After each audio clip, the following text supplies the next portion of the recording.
going on, everybody? It is the Awesemo MLB Deeper Dive. Big slate tonight, 12 games, a lot of spots to break down. Coors Field, that'll be an interesting talking point. We have massive chalk. There's actually a crazy amount of chalk relative to this being a 12-game slate. The good news is I'm here with Neil Orfield. He's going to help me break it all down. Like the video, subscribe to the YouTube channel, follow Neil at Twitter at PlayerQDFS. Neil's also got a great podcast that he's doing for us. We're in interviews different DFS players. I believe, if I'm not mistaken, Neil, Steve Buzzard was on the episode that came out today. It might still be going right now. It's probably just finishing up right now. Came out hour and 45 minutes ago. I don't actually know the runtime yet. But yeah, Steve Buzzard's on the show today. Go check that out. Greg, I feel like we haven't been on a show together in a while, and I'm not 100% sure of that because I watch so many of your shows that I feel like we're interacting all the time, but it feels like I think it's been a while since you and I have actually done a show together. Is that right? We did a baseball show together about a week and a half ago. Yeah, not that long. Exactly what I was saying. Not that long ago, we were on a show together. I missed your show with Eric last night. Not that we have a lot of time to chit chat here, but I think I was hearing you talking about that a little bit. How did that end up going? The streaming the NBA for you? Yeah, so we do have a partnership with a new streaming platform called Playback, which it's a free service that's to sign up for, but it's kind of similar to YouTube in terms of it's a streaming platform where we could talk, but it is a different element, which is we could have the game on stream while we're talking. So cool. We'll have our faces there still talking, but we're just kind of in the corner of the screen and you guys watch the basketball game alongside. So hopefully this is something we could keep expanding. And it wasn't bad. We had a couple hundred people watching yesterday, and I'm hoping going forward that's something we could do. I want to add it for other sports. I would like to do it for UFC also, but if anybody watched it and they have different kinds of suggestions and what they like to do for the show, I see Malukar's in the chat. Malukar hopped on for a little bit. So there are ways I'd like to incorporate different people in the audience and maybe pop in, ask us a question, whatever it might be. But it's a work in progress, but I think there's promise it's going to be something fun. But yeah, it was good. And once again, Malukar always around. Thank you very much for hopping in last night. We did appreciate that. But let's hit on tonight's baseball slate. Like I said, a lot of different spots to hit on. We're going to open by talking about the Cleveland Guardians against the Baltimore Orioles. Now, Shane Bieber has by no means been bad this year, but he's not the guy from a couple of years ago. And I think there's a very clear reason why. He injured his shoulder last year. He had shoulder surgery. Comes back. He's now throwing 3 miles per hour less on his average fastball velocity than what he was before. His fastball velocity went from about 94.5 miles per hour to 91.5. As a result, once again, the numbers aren't bad this year, but they're a far cry from what they were in previous years. So Bieber, 23.1% K rate, 3.92 expected ERA, 1.21 whip for the year. Favorable matchup against the Baltimore Orioles. But for a lot of the year, this has been my talking point when it comes to Shane Bieber, is the field has been rostering him as if he was that guy from previous years, and it just led to him going over-owned on a lot of slates. That is not the case today. He's projected for 3.8% ownership on DraftKings. On FanDuel, he's projected for 5.1%. So with these kind of ownership numbers, I think a lot of my concerns about him kind of go out the window. What do you make of him in this matchup against Baltimore? Yeah, I'm definitely on the same page as you here. Coming in at 3.8% projected ownership, that is just so low for Shane Bieber in a matchup with Baltimore. I would not have expected that. But then you look at all of the other pitchers on this slate, and there's just so many aces. You got Evaldi down at 8,000. You've got a lot of throughout the range of salaries from the low end to the mid range to the high end. We have so many options that I think Bieber, it kind of makes sense that he's just being overlooked as a guy who has been fine, but not that great this year. I could see why the field might be at this point jumping off. And while the field is jumping off, this is the time when I'm going to want to jump on, even though I've said it many times, I like to generally get more different with my stacks and kind of eat some chalk. I'm more willing to eat chalk with pitchers, but I feel like Bieber has pretty immense upside here against Baltimore. They strike out a good amount. He is a great pitcher, just from a real life standpoint, or at least a very good pitcher. I think he has the potential at least to be great from time to time. He has the upside to be a great pitcher, to pitch 8 innings and rack up 10 strikeouts in this matchup. So I'm definitely willing to play some Bieber, and I'll probably be over the field today, just given the lack of ownership there. Yeah, and one thing that's kind of interesting to me about this spot is not only is the field totally off, and Bieber's been chalk on, if I'm not mistaken, either every start this year, all with the exception of one, and not a light amount of chalk either. It's fairly regularly if we see Shane Bieber on a slate that he's been 40-50% owned. So that's a far cry difference. So the field is definitely off him to some extent. But at the same point in time, The field is not on the Baltimore Orioles at all either. So the Orioles, we have projected for just 1% ownership. Not to say that there's that much positive leverage going to the Baltimore Orioles, but one thing that I would like to point out when it comes to this Baltimore Orioles team, Camden Yards is playing more as a pitcher-friendly park this year with the park dimensions changed, but we've seen more runs in recent games as the weather is heated up. So if you do look at Odd Shopper, which is the sponsor of today's show, free tool to use over oddshopper.com, or if you go to Awesemo, click on the right-hand side of the page, you'll see the tab that says Odd Shopper. And you could see the top bets. We have the number one bet on the board today is Ryan Mountcastle at plus 650 to homer. So 17% expected ROI, 17% win rate, 26% expected ROI. Do you see any value in going towards the Orioles as a stack, considering some of the concerns that we have about Bieber's velocity? Yeah, I mean, I always attack some positive leverage spots. I think that this is a spot where I'm probably not going to Baltimore in my first 10 lineups. If I'm playing 10 lineups today, I'm not going to have a Baltimore stack among them. I might have might have some Baltimore one-offs potentially, but they're not a team that I'm really targeting in a matchup with Bieber. But if you're playing 50 lineups, I would try to get some exposure to Baltimore. The field's coming in at 1%, so play one lineup in 50 and you're above the field there at 2%. So yeah, if I'm playing 50 or more lineups, which I'm planning on doing today, I will want to be above the field on Baltimore, but I'm also not going out of my way to get like a ton of Baltimore. They look okay from top stacks perspective, coming in at 1% projected ownership with a 1.6% chance of being the top stack on the board, 3% chance of being a top value stack on the board. I really like to see that, especially when you do have so many aces on the mound today, even outside of Bieber. If you want to play two aces in the same lineup, maybe you need to get cheap and take some of these risks on a team like Baltimore. So they probably make sense just because they have positive leverage in terms of being a top value on the slate, and there are pitchers that you want to pay out for. So I think that you can get there, but it's not a team that I'm really targeting. I think that there's just so many teams in better matchups against worse pitchers that I'm probably not going to go there a ton. Yep, fair enough. I really want to just highlight that we do have some value showing up over on OddsShopper. A couple other ones also. Cedric Mullins plus 750 to homer. Anthony Santander plus 650 to homer. Those are the top three home run props that we have in our model. So it does look like that the Orioles are being a little bit undervalued, at least from a betting standpoint.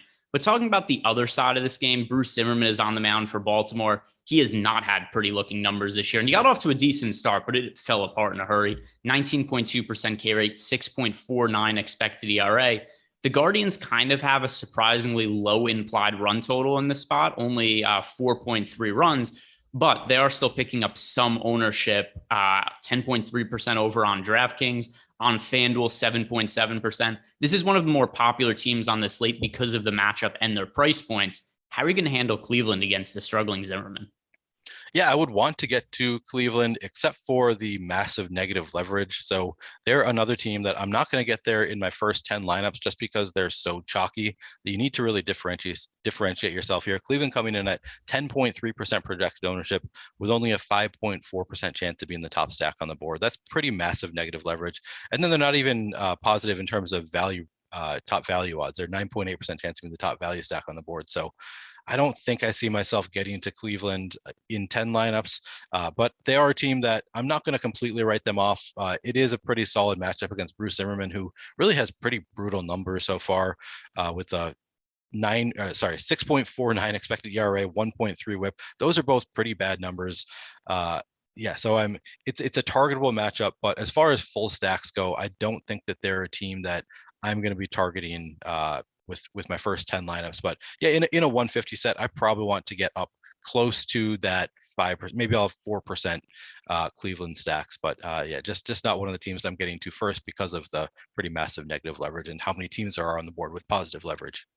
Yeah, they're fairly popular on FanDuel and on DraftKings. Cleveland projected for the second most ownership of any stack on the entire slate. Moving on to the next game, the Los Angeles Angels on the road against the Philadelphia Phillies. Chase Stillseth on the mound for Los Angeles. One of the top pitching prospects in baseball, has really good stuff, throws really hard. But we see this a lot with some up-and-coming prospects. They'll come up and you'll be like, oh my God, this guy has great stuff. And for whatever reason, it just doesn't translate to strikeout numbers right out of the gate. So Stillseth, who, by the way, has also had some really easy matchups pitching against Oakland, I believe that was a couple starts ago. But 16.4% K rate despite the good stuff, 4.39 expected ERA, 1.3 FIP, so 1.3 WHIP. So once again, just kind of middle of the road results when it comes to Chase Silseth. How does that make you view the Phillies going up against him? I was getting ready for you to ask me about playing Chase Silseth, so I was looking at that. I mean, we could talk about that too all at once. I mean, all I can really say about Chase Silseth is that it's still a pretty small sample size, right, in terms of major league starts. So the fact that he was good in the minor leagues and he's struggling in MLB, sometimes that just tells me maybe it's a high variance spot. Maybe this is, the game where he picks it up and gets those strikeouts that he was getting in the minors. Maybe he'll figure it out this game, maybe. But it is a tough matchup against the Phillies. So I think that in general, I have more interest in the Phillies. I don't know that I'm necessarily going to get to Chase Silseth. I think that there is an argument to maybe try it just because it is a spot where we don't really know what to expect from him. He hasn't been good in a small sample size in the majors, but he was good in the minors. So he at least has shown that he might have that upside. So there is some argument to be made to go to Chase Silseth, but I think on a slate this size, I'm not going to be taking that risk. But the Phillies, for sure, I definitely have interest in the Phillies because once again, it's a high variance spot. It's wide range of outcomes, and they look good in the top stack pool, coming only 2.8% projected ownership with a 4% chance to be in the top stack on the board. I'm going to want to be above the field on the Phillies. They are a team that I might consider. There's so many teams in good spots here that it's hard to say this. I don't know that I would even consider them in my first 10, but I might consider the Phillies in my first 10 lineups. They just are. It's a good high variance spot with a young pitcher.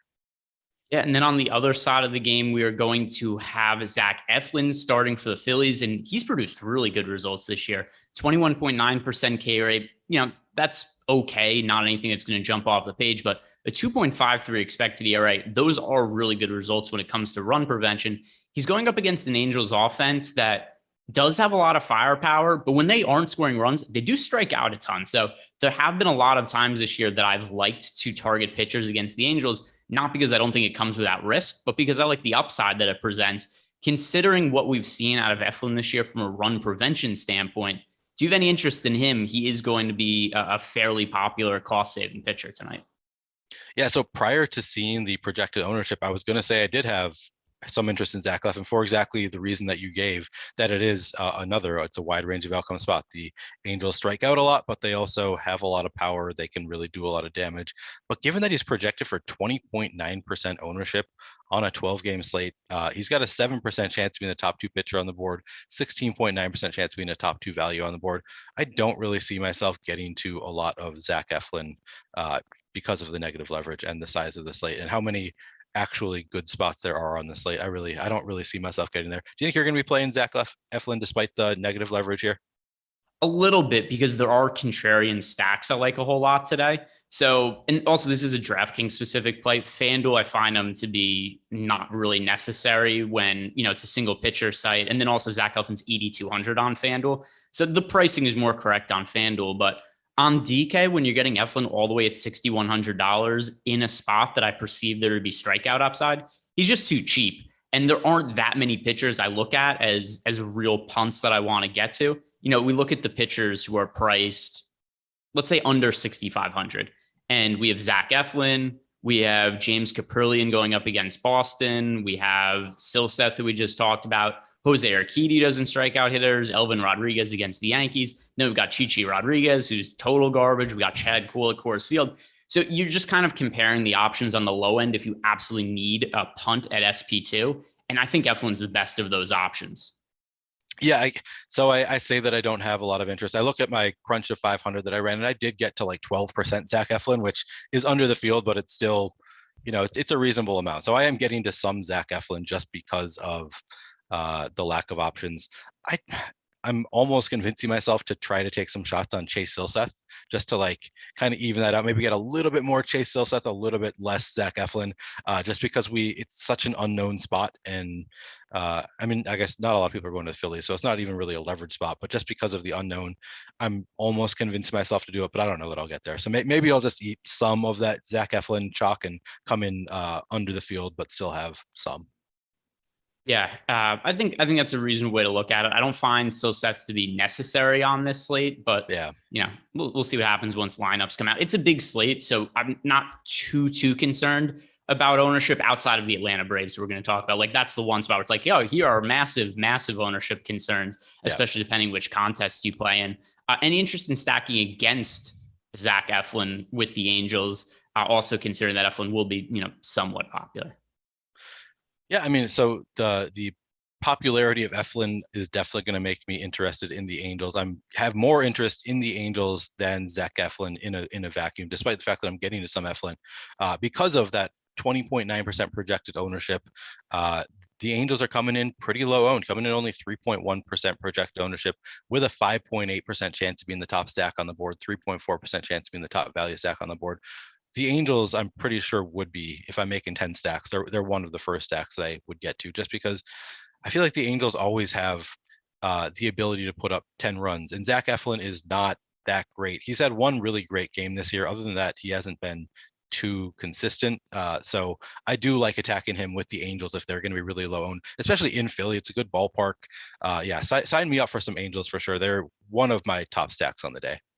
It's funny because I care so little about ERA, and it's something I just generally don't really think about. So yeah, a lot of people just look at the fantasy box scores and be like, Eflin hasn't been good this year. Well, sure, if you're just looking at the 4.6 ERA, but the underlying numbers do suggest he should be much better. And here's where it's gone wrong for Eflin.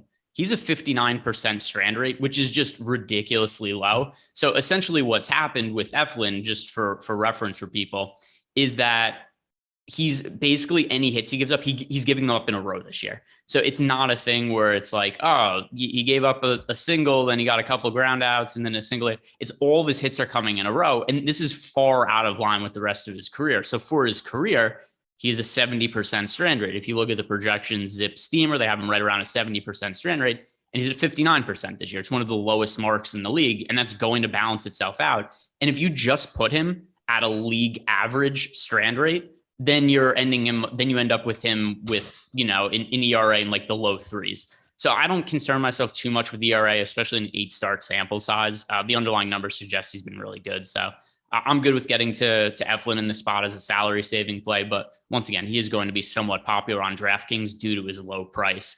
I'm moving on to the next game, Pittsburgh Pirates at home against the Arizona Diamondbacks. And here's a contrarian pitcher I like. So I want to know your take on him because earlier in the day, I recorded MLB betting VODs that I've been doing in place of Adam because he's away this week.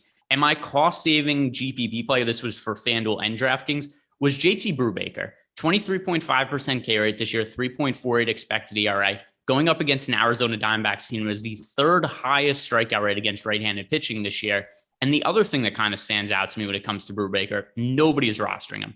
He's projected for less than 1% ownership on both DraftKings and FanDuel. Here's where I think Brubaker comes into play for a lot of people. And to me, I like Brubaker already. Like 1%, easy number to get overweight to the field on.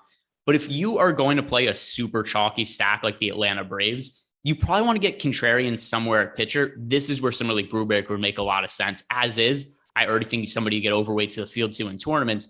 Are you on the same page with me when it comes to Brubaker as a tournament option? Yeah, absolutely. It's funny. When I see JT Brubaker in a matchup with Merrill Kelly, my instinct is Merrill Kelly is the much better pitcher. He's in a better matchup with Pittsburgh. I definitely thought you were going to go to Merrill Kelly, talking about one of your favorite GPP plays. But when you look at the actual numbers so far this year, JT Brubaker, 23.5% strikeout rate is better than Merrill Kelly, who has 20.5.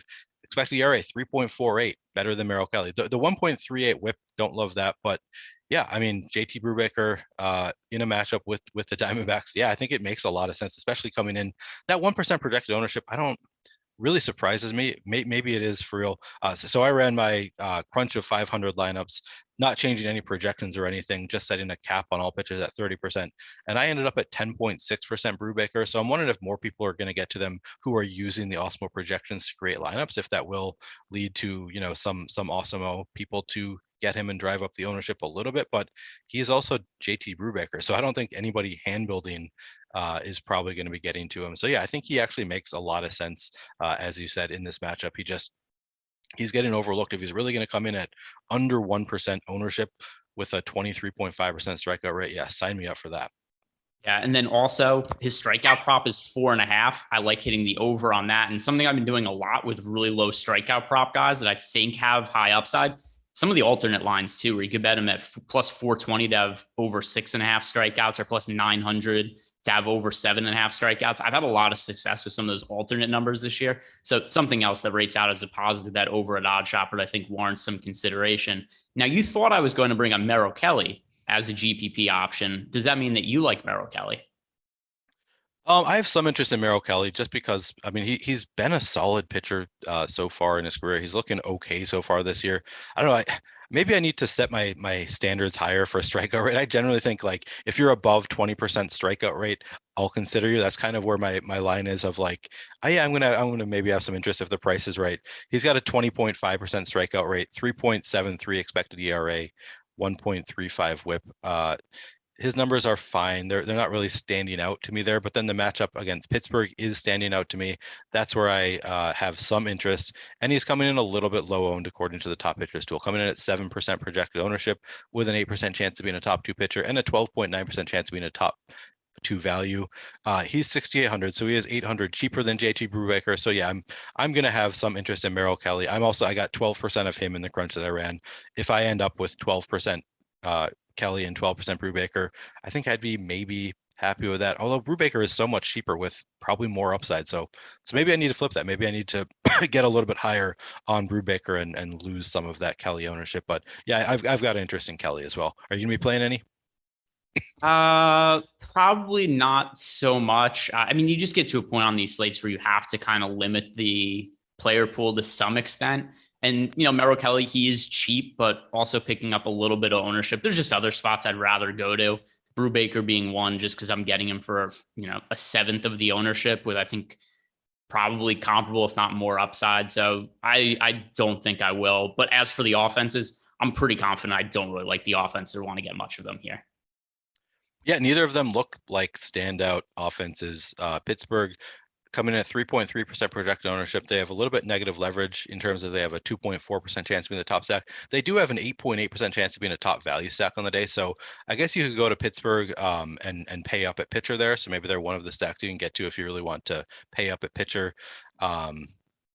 Yeah, so I could see myself getting to some Pittsburgh, but really at 3.3% projected ownership, it's not like I want to get high above the field there. I'm not going to be jamming in Pittsburgh. So if I'm right around the field, I'm probably happy with that, the Pittsburgh level. And then Arizona coming in a little bit higher owned than they should, according to Top Stacks tool. It's a very neutral play, coming in at 5.1% projected ownership with a 4.7% chance of being the top stack, 4.9% chance of being the top value stack. I'm not going to be jamming in Arizona either. Neither of them is going to be one of my first 10 stacks, but they're both pretty middling stacks to me. If I play 20 lineups, maybe I'll have one of each. All right. So let's move on to the next spot. And this is really a significant chalk piece we have to talk about. The New York Yankees are at home against the Detroit Tigers. Garrett Cole, 30.8% strikeout rate, 3.02 expected ERA, 1.04 WHIP. Now, here's what happened with Garrett Cole. He got off to a very slow start this year. You know why? Because he wasn't allowed to use sticky substances. You know what's happening now? He's using sticky substances. You could tell the spin rates are different. If you watch any Yankees game, it's clear as day that it's on his back pocket every single start. And between every single pitch, reaches down, grabs into his pocket, puts some of it on his fingers, throws a pitch, and it's totally changed his season. He was not the same pitcher after the substance got banned the second half of last year. He wasn't great to start this year, and now he's just the exact same pitcher as he was before, and it's not a coincidence. So Garrett Cole, whatever you thought of him prior to, whatever happened last year, he's the guy that he was at the start of last season. So Garrett Cole, really good matchup against the Detroit Tigers. The field is also aware of it. Everybody knows that Garrett Cole is in a really good spot. He's projected for 34% ownership on DraftKings. 44% ownership on DraftKings, 34% over on FanDuel. With this in mind, how are you going to handle Garrett Cole relative to his ownership? So I'm struggling with this one. So because he is over-owned relative to his top 2 odds, I've been saying like I'm trying to get different more so with stacks than pitchers, but there are so many interesting pitchers to me on this slate that I still think I'm actually going to be coming in under the field on Garrett Cole. I don't think that that's necessarily the right decision. I think there's a lot of merit to, if you just want to play Cole and just, lock him in and get different elsewhere, I think that's a reasonable decision too. It's not the way I'm playing it. I expect to probably get under the field, and that is now down to, or it's up to, I guess, 41.6, no, down to 41.6% projected ownership. I just refreshed. But I expect to be coming in even under that number just because of all of the other interesting pitchers on this slate at different price points. I'm going to be under the field, but I wouldn't hold it against you if you decide to just lock in, even if you're playing 150 lineups. If you want to lock in Garrett Cole, I don't think that's necessarily a terrible decision, but it's not something that I'm going to be doing. I'm going to be diversifying a little bit. Yeah, there's a pivot I really like off of Garrett Cole that we'll talk about later. It's Corbin Burns. I think a lot of people know that I like Corbin Burns. I bet on Corbin Burns to win Cy Young last year. I bet on him again to win Cy Young this year. And barring injury, at this point, I'd actually be kind of surprised if Corbin Burns didn't end up winning Cy Young because he's just been so good this year. He is, and I know that I'm kind of jumping the gun by talking about Corbin Burns and doing the games a little out of order, but I think that it's just important to bring him up when we're talking about Garrett Cole. And we'll talk more about Corbin Burns later. But just because I like Burns so much at a similar price point, that's a pivot I'd really like to make. It doesn't mean I'm going to be off of Garrett Cole, but I'm most likely going to be underweight to Cole and overweight to Corbin Burns just based on what these ownership numbers are.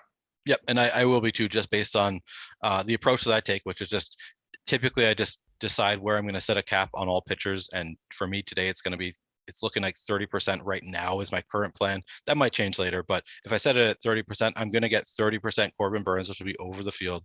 I'm going to get 30% Garrett Cole, which will be under the field, and I'm happy with that outcome.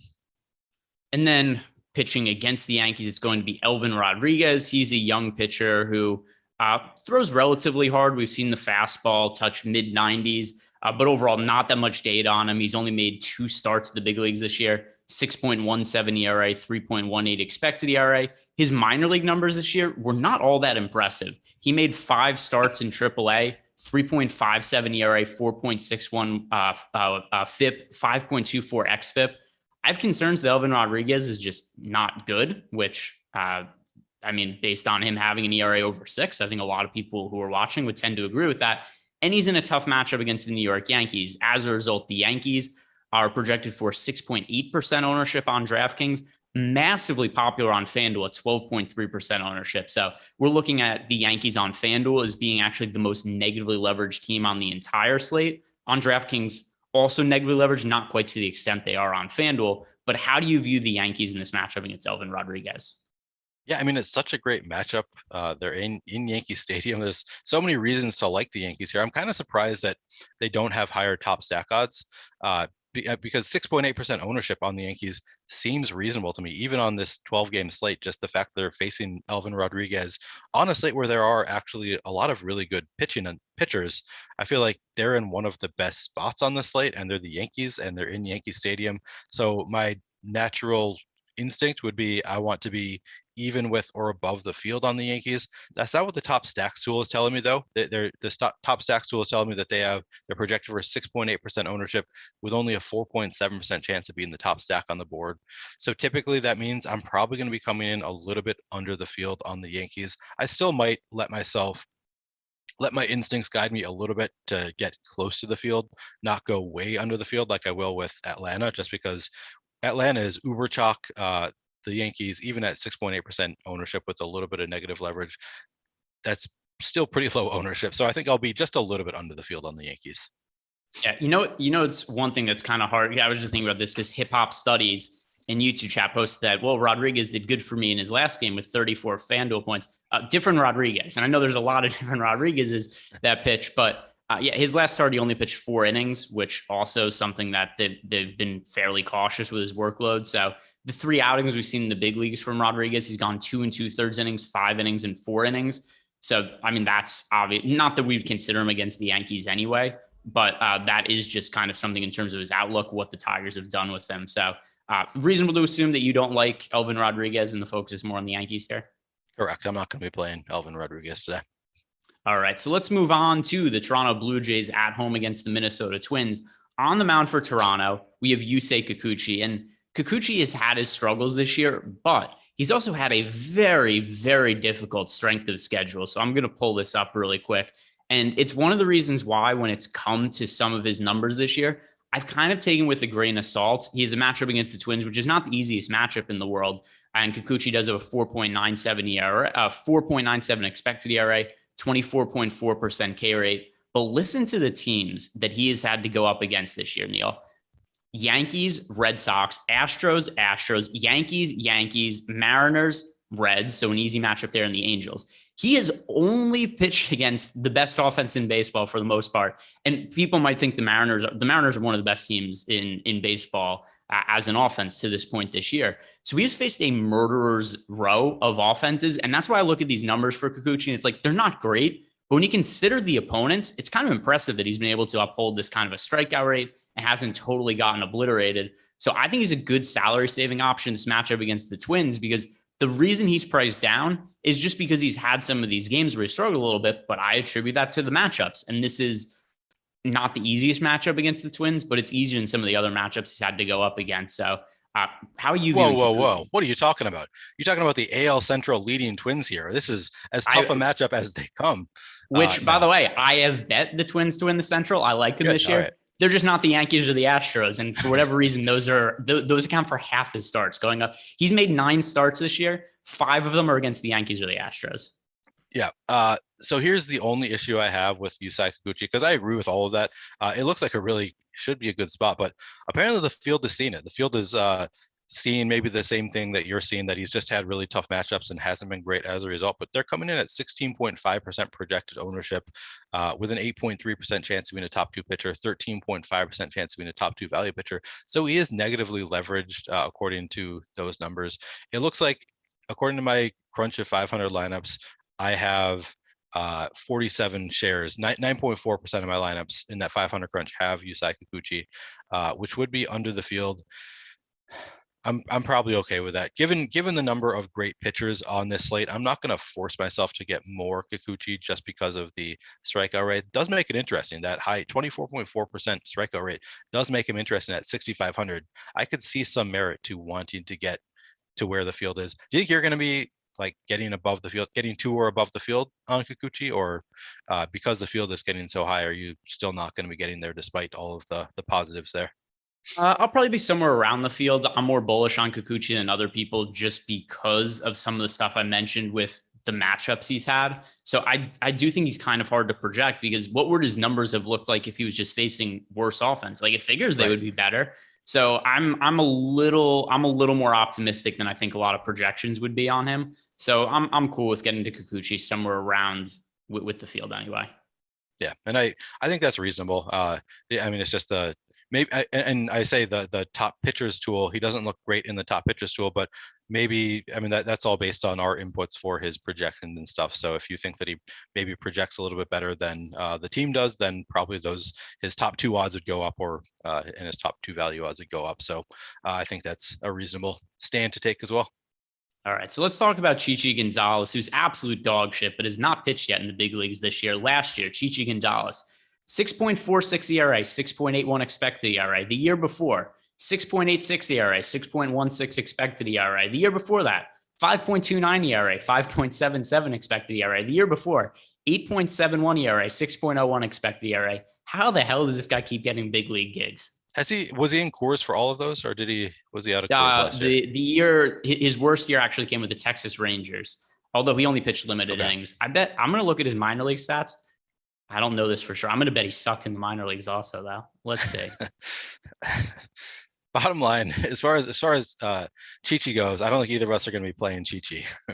No, the bigger talking point is how much we want to get to the Toronto bats. Yeah. All right.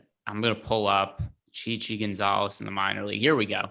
So Chichi in the minor leagues this year, he only made 5 starts, so it's not that much data. 3.44 ERA, 3.76 FIP. For a guy that's been around the big leagues for 10 years, those are not results that are really going to blow you away. Listen to this. The last time he pitched in the minor leagues before this was 2019. Chichi Gonzalez had a 6.1 ERA and a 5.74 FIP in the minor leagues that year, still ended up getting another big league role. This guy sucks everywhere he goes. Keeps getting gigs, though. Is pitching in Toronto against the Blue Jays, who are one of the best offenses in baseball. Yeah, give me shares of Toronto in this spot. Chichi's going to get his ass kicked again. That seems likely. Seems like the likeliest outcome. They are over-owned according to the top stack tool, coming in 11.3% projected ownership with a 9.3% chance to be in the top stack on the board. Still, it's hard for me not to want to play some Toronto here. They might even be one of the few negatively leveraged teams that if I'm making 10 stacks, I still might play Toronto. Toronto and the Yankees are probably the negatively leveraged stacks I'm still going to have interest in, even if I'm only playing 10 lineups, just because none of them. Atlanta's up to 32% projected ownership. I refreshed. That is insane. That's an insane amount of ownership on a 12-game slate. Even in Coors, obviously they did well last night, so that's probably part of the reason why. But I feel like any other team is almost fair game, just because Atlanta is soaking up so much ownership that nobody else is that negatively leveraged. So yeah, it's hard not to love Toronto in a matchup with Chichi Gonzalez. Yeah, that's how I view it also. I mean, he's been so bad this year. Toronto is a massive high implied run total, just in ways, because just to spoil everybody, get ahead, I don't really have interest in the Braves because of their ownership today. It's clearly a great spot for them against Chad Kuhl. I just don't want to generally play a team that's that popular on a 12-game slate. The Blue Jays will be one of the teams I look to pivot to.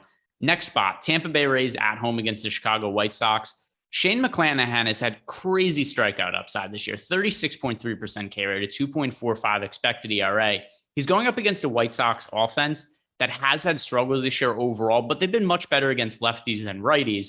But when it comes to Shane Mcclanahan, I don't think we're going to want to stack against him, really. But in terms of rostering him as a pitcher, where does he fit in the mix relative to the other high upside arms we have, like Garrett Cole, Corbin Burns, etc.?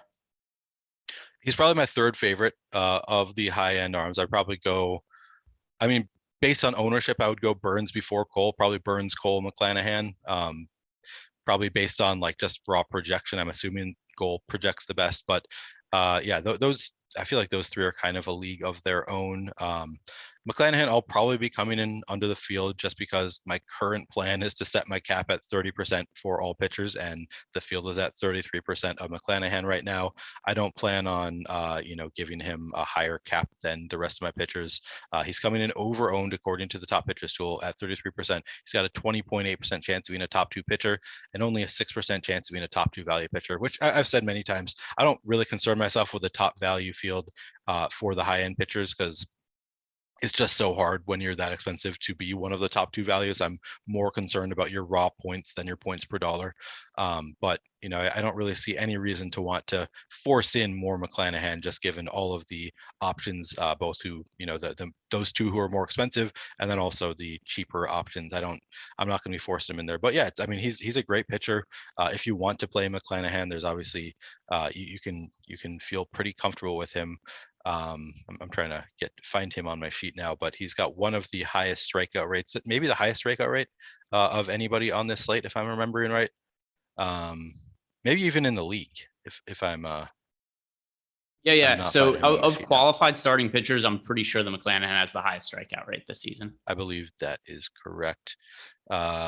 I'm not sure why I'm struggling. Okay, here he is. Yeah, 36.3% strikeout rate. Okay, yeah, he is the highest of qualifying pitchers in the entire league. 2.45 expected ERA, 0.91 WHIP. All of the numbers support playing Mcclanahan. The White Sox only have a 2.9 run implied total. He's just a little bit over-owned. So that's where I fall on him. Where would you rank him among pitchers on this slate? Yeah, so of the high-end guys, he's third for me. It's Corbin Burns 1, Garrett Cole 2, and then Mcclanahan 3. That's kind of the order I put them in. And that's not just based on projections, based on ownership / projection. Yep. So Corbin Burns, I'm kind of surprised that he's the lowest owned of those three. At least he was before we started. And that looks like it is still the case. Yeah, Corbin Burns on DraftKings is the lowest owned of the three. He's a little bit more popular than Mcclanahan on FanDuel, but Mcclanahan's 11,200 on FanDuel. So you're kind of putting him in a different price range, and it's a spot that's kind of hard to get to relative to that salary. But yeah, he's a distant third for me behind those guys. So I'll end up coming in underweight to the field on him. Talking about pitchers who lead the league in strikeout rate, there was a point in time where Vince Velazquez was among those guys. Not anymore, though. 21% K rate this year, 6.25 expected ERA. He's on the road against the Tampa Bay Rays. The Rays offense has been a little bit worse than expected this year. The main reason has just been Wander Franco having a down year. I think a lot of people expected him to be in the MVP consideration, to be one of the best players in baseball this year, and he just hasn't quite reached those heights. How do you view the Tampa Bay Rays going up against Vince Velazquez? I talked up the Rays yesterday, and then they were horseshit. So I am hesitant to talk them up again today. But they look okay. In the top stacks, it's showing Davis Martin as the starting pitcher. Is Velazquez coming in as a reliever, or is this just wrong? Maybe this is just incorrect information here. Just refreshing the top. Did Velazquez get Velazquez got scratched? Oh, did he? Let's see. So Vince Velazquez will. I know that Alex Cobb got scratched earlier as well. Vince Velazquez got scratched during the show, so that was why I didn't see that come across. Right. Yeah, he's going on the injured list with a groin injury, so he is no longer the starter. All right. Well, so even though the Rays really let me down, embarrassed me in front of everybody yesterday, I still think I'm going to go back there. I just like the Rays offense. I feel like any given day they have high upside. They're coming in at only 2.1% projected ownership now. I don't know much about Davis Martin, but the fact that I don't know much about him tells me he's probably not somebody to be too afraid of when you've got an offense like the Rays. So I'm going to have some interest in the Rays in a matchup with a pitcher that I don't know very well at 2.1% projected ownership, 2.9% chance of being a top stack, 3.1% chance of being a top value stack. My guess is that those numbers will continue to change. Maybe the ownership comes up, but currently if they're coming in at 2.1% ownership, I'm going to have some interest in the Rays for sure. How about you? Do you think you're going to be playing any Rays today? Do you know anything about Davis Martin off the top of your head, or is this something we're going to have to look up? Yeah, so I pulled it up. Right now in our data, we still have Velazquez as the starter for the Chicago White Sox. So the numbers are all going to change once we see the starting pitching change. So Davis Martin's only made one start this year. And, what information can you really pull out of one start? He pitched 5 innings, gave up 1 run. Here's something that I like to point out when there's pitchers we don't have very much information on. Number one, I like to look at the minor league starts, but I also like to look at the Zips and Steamer projections. Zips has him projected as a 5.59 ERA guy. Steamer has him at 4.84. Most projection sources do have him as an over 5 ERA guy. In AAA this year, 4.71 ERA, 5.75 FIP. I tend to think he's not good. Okay. I'm glad to hear that. Does that make you then more interested in Tampa Bay? Just because people are probably going to overlook this, the late scratch and the amount that people are going to Atlanta. My guess is that Tampa Bay is going to be overlooked against a pretty bad pitcher. So does that raise your interest level in the Rays? Potentially, but they were projected for 7% ownership against Vince Velazquez on FanDuel. They're projected for 4.4. Actually, somebody in chat just said that it got updated. So let me refresh this and see what it looks like now. But if they were already popular against Velazquez, I tend to think they're still going to be popular against Davis Martin as well. I have them only at 2.1% projected ownership. Let's see. Yeah, actually, it did go down a lot now. Yeah, we'll see. I think this is going to change as more numbers come out. But yeah, they went from 7% projected ownership on FanDuel to 2.6%. They went from around, 5% on DK down to 2.1%. I would think those numbers end up coming up, but either way, it looks like a good spot for Tampa Bay. And I don't presume they're going to be massively popular. Yeah, which to me, I'm going to have interest in Tampa Bay with that being the case.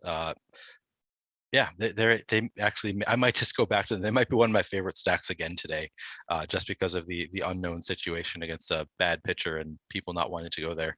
I think I'm going to take that same chance again. Yeah. And looking at Davis Martin's numbers, he's actually kind of sucked at every level of the minor leagues. He's fairly regularly had ERAs over 5. So I feel pretty good in terms of saying that he's probably not that good. And also, if you look at the other thing with his minor league numbers, really high fly ball pitch that also gives up a high home run to fly ball rate. Like in the minor leagues this year, 34% ground ball rate, 18.5% home run to fly ball rate. So it looks like there's homer upside against him as well. So yeah, this does look like a pretty favorable spot for the Rays. And like the video, subscribe to the YouTube channel. We got the MLB Live Before Lock next, and those guys will have a better idea of what some of the ownership and whatnot will look like then. Moving on to the next game here, Seattle Mariners against the Texas Rangers. We've got Logan Gilbert for Seattle, Dane Dunning for Texas. I really like Logan Gilbert as a young pitcher. Actually, for that matter, I kind of like Dane Dunning as well, but he's never really fantasy viable because he rarely works deep into games. We're usually getting like 5-ish innings out of Dane Dunning, which kind of caps him. But as for Logan Gilbert, how does he fit in the mix for you against the Texas Rangers? Because Gilbert is super talented, 25.4% K rate, 3.71 expected ERA. The Rangers offense has been massively underwhelming this year. Sorry, no offense, Tyler. But Logan Gilbert also is not quite the caliber of some of the other guys like a Garrett Cole or Shane McClanahan or a Corbin Burns. So is Gilbert going to make it into your player pool? Yeah, I think I'm going to have some interest in Gilbert. He will make it into my player pool almost certainly.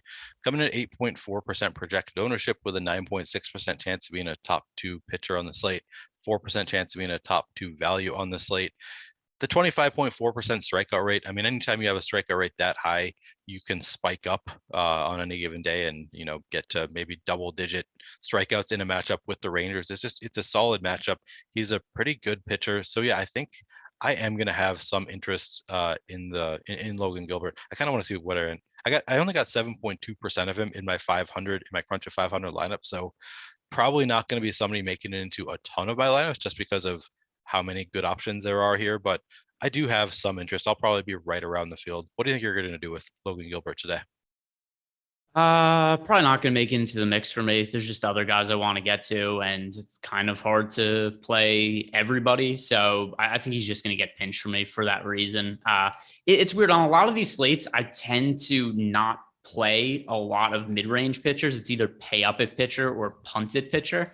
There's going to be one exception today we'll talk about later. That's Nathan Eovaldi, just because I think he should be more expensive while he's also going to be really popular. But yeah, a lot of these guys kind of in the mid-range, like the 8,600, 9,000 guys, they don't generally end up getting rostered very frequently for me on these slates because either I'm punting to pay up for offense or there's just enough cheap punt plays available on a 12-game slate that it's just not that hard to go from, like a Logan Gilbert up to a Corbin Burns per se.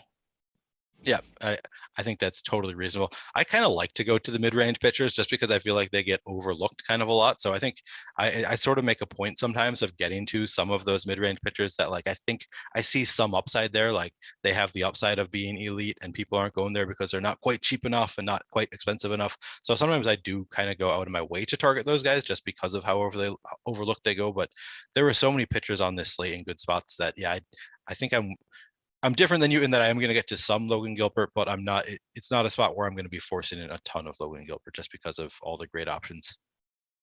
All right, so let's move on and talk about the offenses in this game. I personally don't have a whole lot of interest in them. I don't really want to stack against Logan Gilbert nor against Dane Dunning. There are a lot of good pitchers on the slate. There's also a lot of bad pitchers. So I don't really find going up against Logan Gilbert or Dane Dunning to be priorities for me. Do you see it any differently? The one thing I will say is Seattle is coming in with some pretty decent positive leverage on the top stack school. So I'm going to have some interest in Seattle. They're coming in only 1.6% projected ownership with a 3.8% chance of being the top stack on the board, 3.3% chance of being the top value stack on the board. So yeah, I have some interest in Seattle, even though, as I learned yesterday, the roof is going to be closed in Texas. So we're not gaining anything from that Texas heat anymore. But still, I think Seattle, as you mentioned, they're a pretty underrated offense, even in a matchup that I don't love against Dane Dunning. If they're going to be 1.6% owned, I'm probably going to want to have some shares there. I'm not going to go overboard. Like you said, I think Dane Dunning is actually a really good pitcher, so I don't really want to target him. But at that low ownership, I have some interest. Not going to be in my first 10 lineups, but probably in my first 20. We have a super chat here from Mark Langford. He wants to know what are the max hitters against pitcher on a 12-game slate? 0. There's no reason to roster hitters going up against your pitcher. The only time I do it is if the slate is 3 games or less. That's not really a blanket rule, but it's generally what the stance I take. If there's 3 or less games, I'll go with a 1 game. I'll go with a 1 hitter versus pitcher. But yeah, I might go up to 4 or 5, maybe, probably not even 5. I might go up to 4 game slates. Sometimes I'll do it, like on rare occasions. It really depends on the makeup of the slate, but I'm on the same page as you in general. And then he's asking 4 or 5-man stacks. I make 5-man stacks on DraftKings. Yep, I generally do too. And I'm more likely to make full 5-man stacks on a 12-game slate. I usually shorten my stacks a little bit again in the shorter slates. But yeah, on a 12-game slate, it'll be 5-man stacks for me. All right. So talking about the next game here, the Kansas City Royals at home against the Houston Astros. And Brady Singer is pretty good looking number. Actually, very good looking numbers here. I don't want to undersell it. He's a 26.3% K rate, a 3.51 expected ERA. But here to me is the sticking point when it comes to Brady Singer. He's made half his appearances out of the bullpen, half as a starter, and it's just easier to pitch as a reliever than it is as a starter. So I look at some of his numbers from last year. I think it's more indicative of who Brady Singer is as a pitcher. And he wasn't great last year. He had a 4.91 ERA, 4.54 expected ERA. So going forward, I think he's going to be much worse than what his numbers and his underlying numbers suggest this year. And what better spot for the regression to start than going up against the Houston Astros? So the Astros have a fairly high 4.7 implied team total. They're pretty contrarian. So actually, let me check to make sure that's still, 2% projected ownership on DraftKings. On FanDuel, 4% projected ownership. This is one of the most positive leverage teams on the slate. I talked about them on the tournament VODs I did earlier in the day. I really like getting to Houston here. I don't buy into Brady Singer's success. Where do you stand with the Houston Astros? Yeah, I'm with you. And Eric Lindquist has figured out my my strategy when it comes to figured out my favorite team in a single entry, which is I sort by top stack odds and the first team with positive leverage. I didn't even do this on purpose. It just happened that apparently that's always who it ends up being. And because that's not usually how I have it sorted. So I hadn't realized that was just what I do almost every time. But apparently that's all I do is I sort by top stack odds, the first team with positive leverage. In this case, though, it's a really good spot because they have massive positive leverage. They have a 7.1% chance of being the top stack on the board at only 2% projected ownership.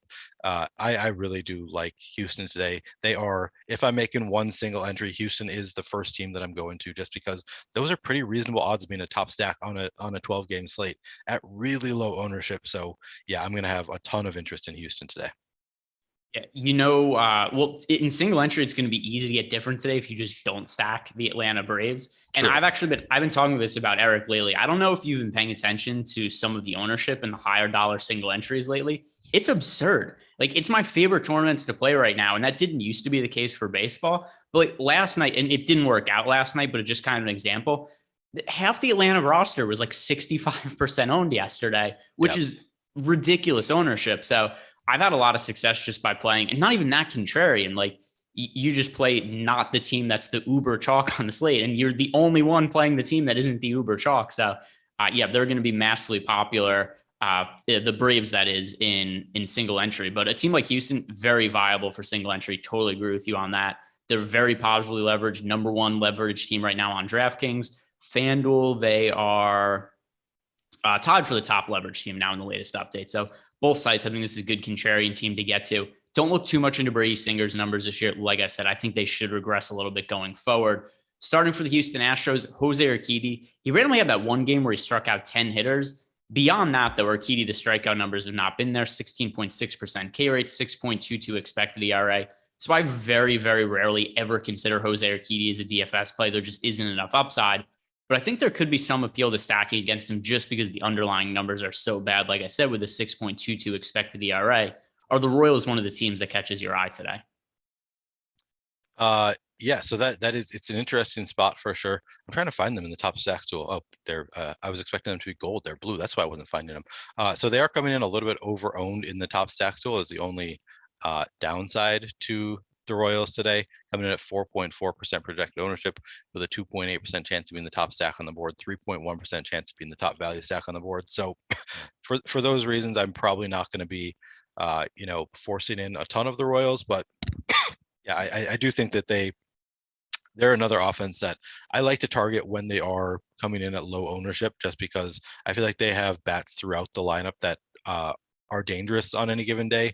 But when they're coming in at 4.4% ownership on a 12 game slate, 2.8% chance of being the top stack, I'm probably not going to be playing them in my first 10 lineups. Are you do you think you're going to be taking an overweight stance on Kansas City just because of the solid matchup, or do you think you're still going to be right around the field?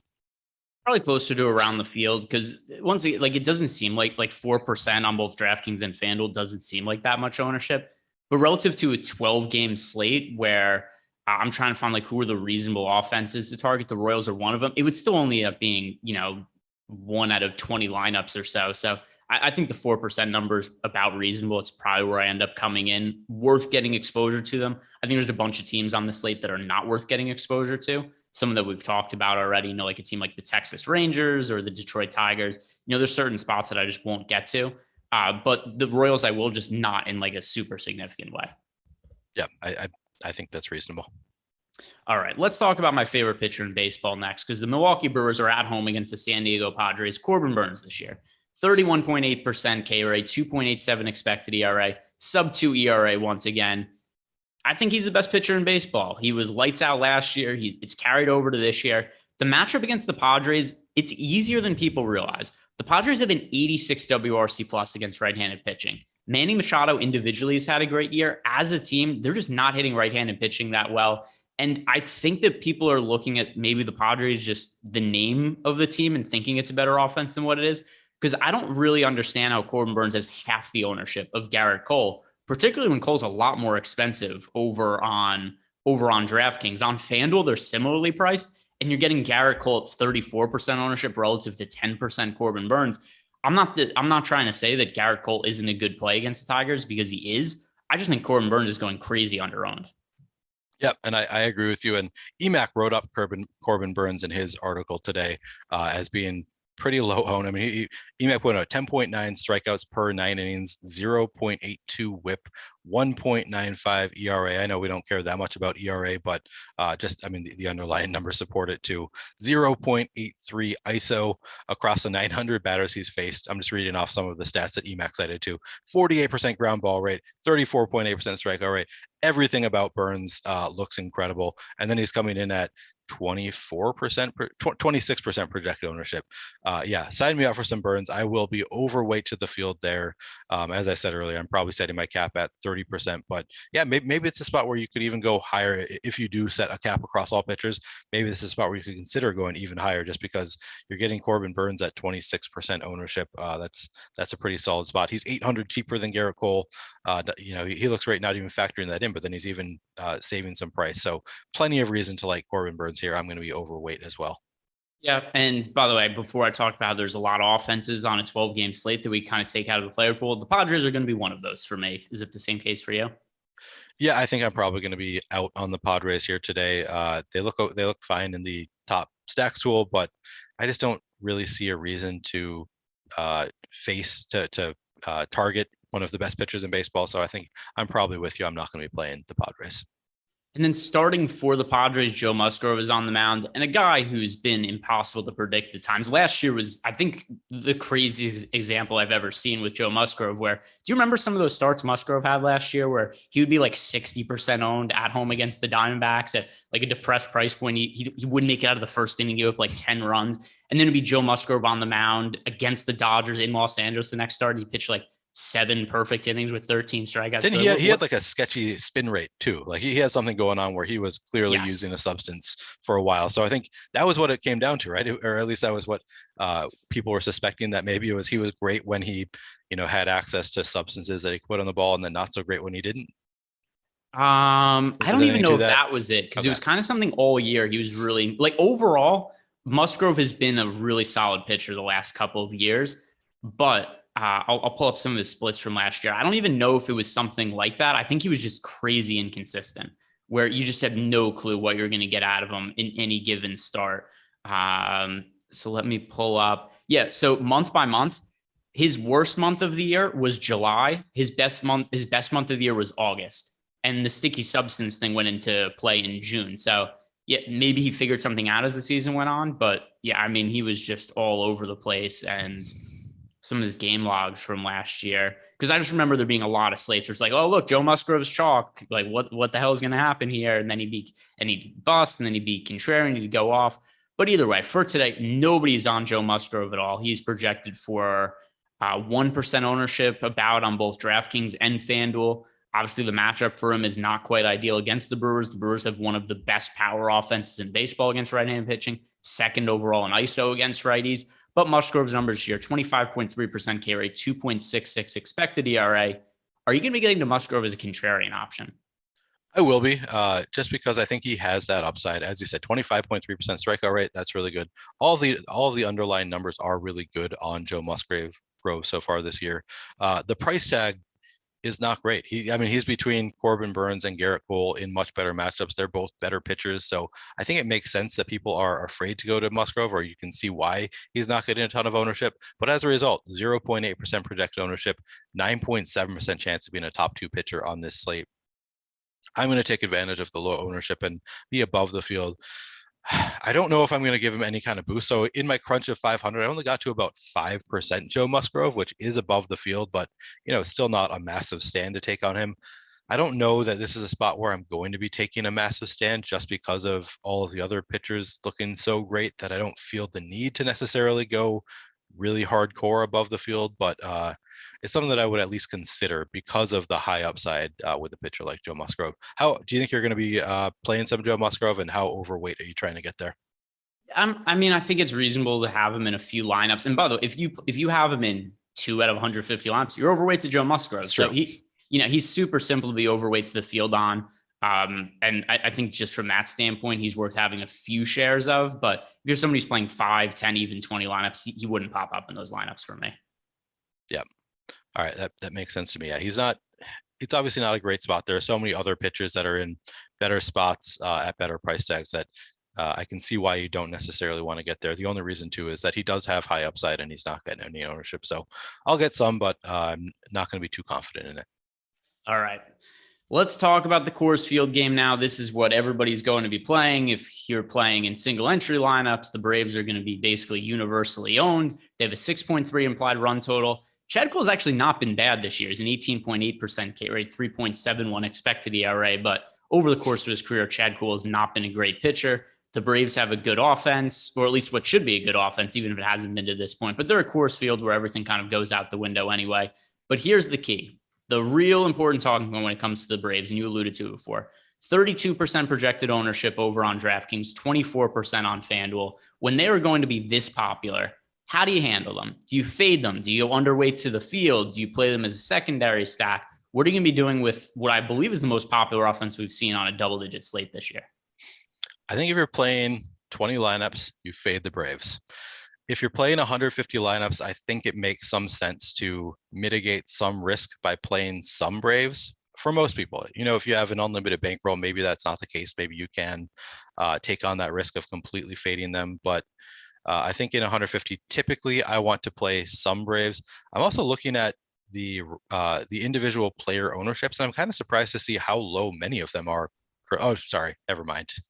that is my used column, not the projected ownership column. Okay, I was for a minute there. Okay, yeah, good that it's now living up to what I was expecting, which is holy shit at this Braves ownership. Ronald Acuna 35.6% projected ownership, Austin Riley 29.8, Matt Olson 28.6, Marcell Ozuna 26.5, Adam Duvall 25%, Dansby Swanson 28.4, Travis d'Arnaud 19.2. We're showing Orlando Arcia at 0%, but that's obviously not going to be the case. So this is a stay away spot for me. I'm not sure if I will full fade them, but I'm probably going to full fade the Braves at least as my full 5-man stack, my primary stack. I'm not going to be playing the Braves. Chad Cole, I believe, does struggle with lefties, so maybe that'll give me a little bit more interest in Michael Harris, Matt Olson. They look a little bit better. Ozzie Albies not in the lineup today, so that's a boon for Chad Cole. But yeah, in general, they're just so high owned that it's hard for me to want to really stack up Atlanta. Do you think you're going to be playing any Atlanta at all? Or are you going to X out the team, or are you going to X out primary stacks, or are you still going to play them despite the chalkiness?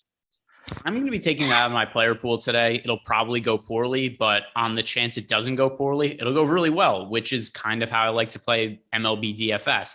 I don't want to set myself up to try to optimize my chance to min cashes on any slate. I want it to be, if I win, I want the slates I win to be significant wins. And in baseball, that's not going to be every day. It's impossible to do that. And I think one of the easier ways to get contrarian today is just take the Braves out of the player pool and look elsewhere. By the way, Orlando Arcia, because we have updated ownership, 29%. So he's also fairly popular, even though he's hitting 7th for them, he is min price on DraftKings. But yeah, this is a really, really popular offense. I'm just going to be looking elsewhere. We talked about the Houston Astros being positively leveraged.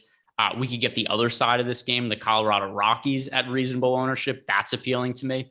I'm just going to look elsewhere. If the Braves go out and score 15 runs again, which they might end up doing, Cool. I'll get my ass kicked today.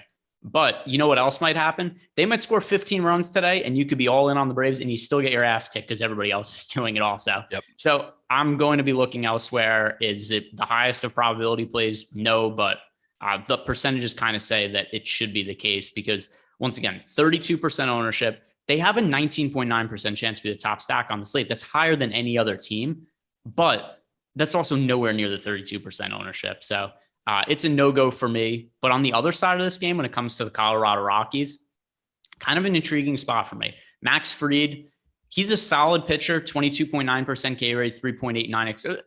It's probably solid is probably underselling it. He's very good, but he's also not a really high strikeout guy. And if you're going to give up contact at Coors Field, that could lead to good things for the offenses.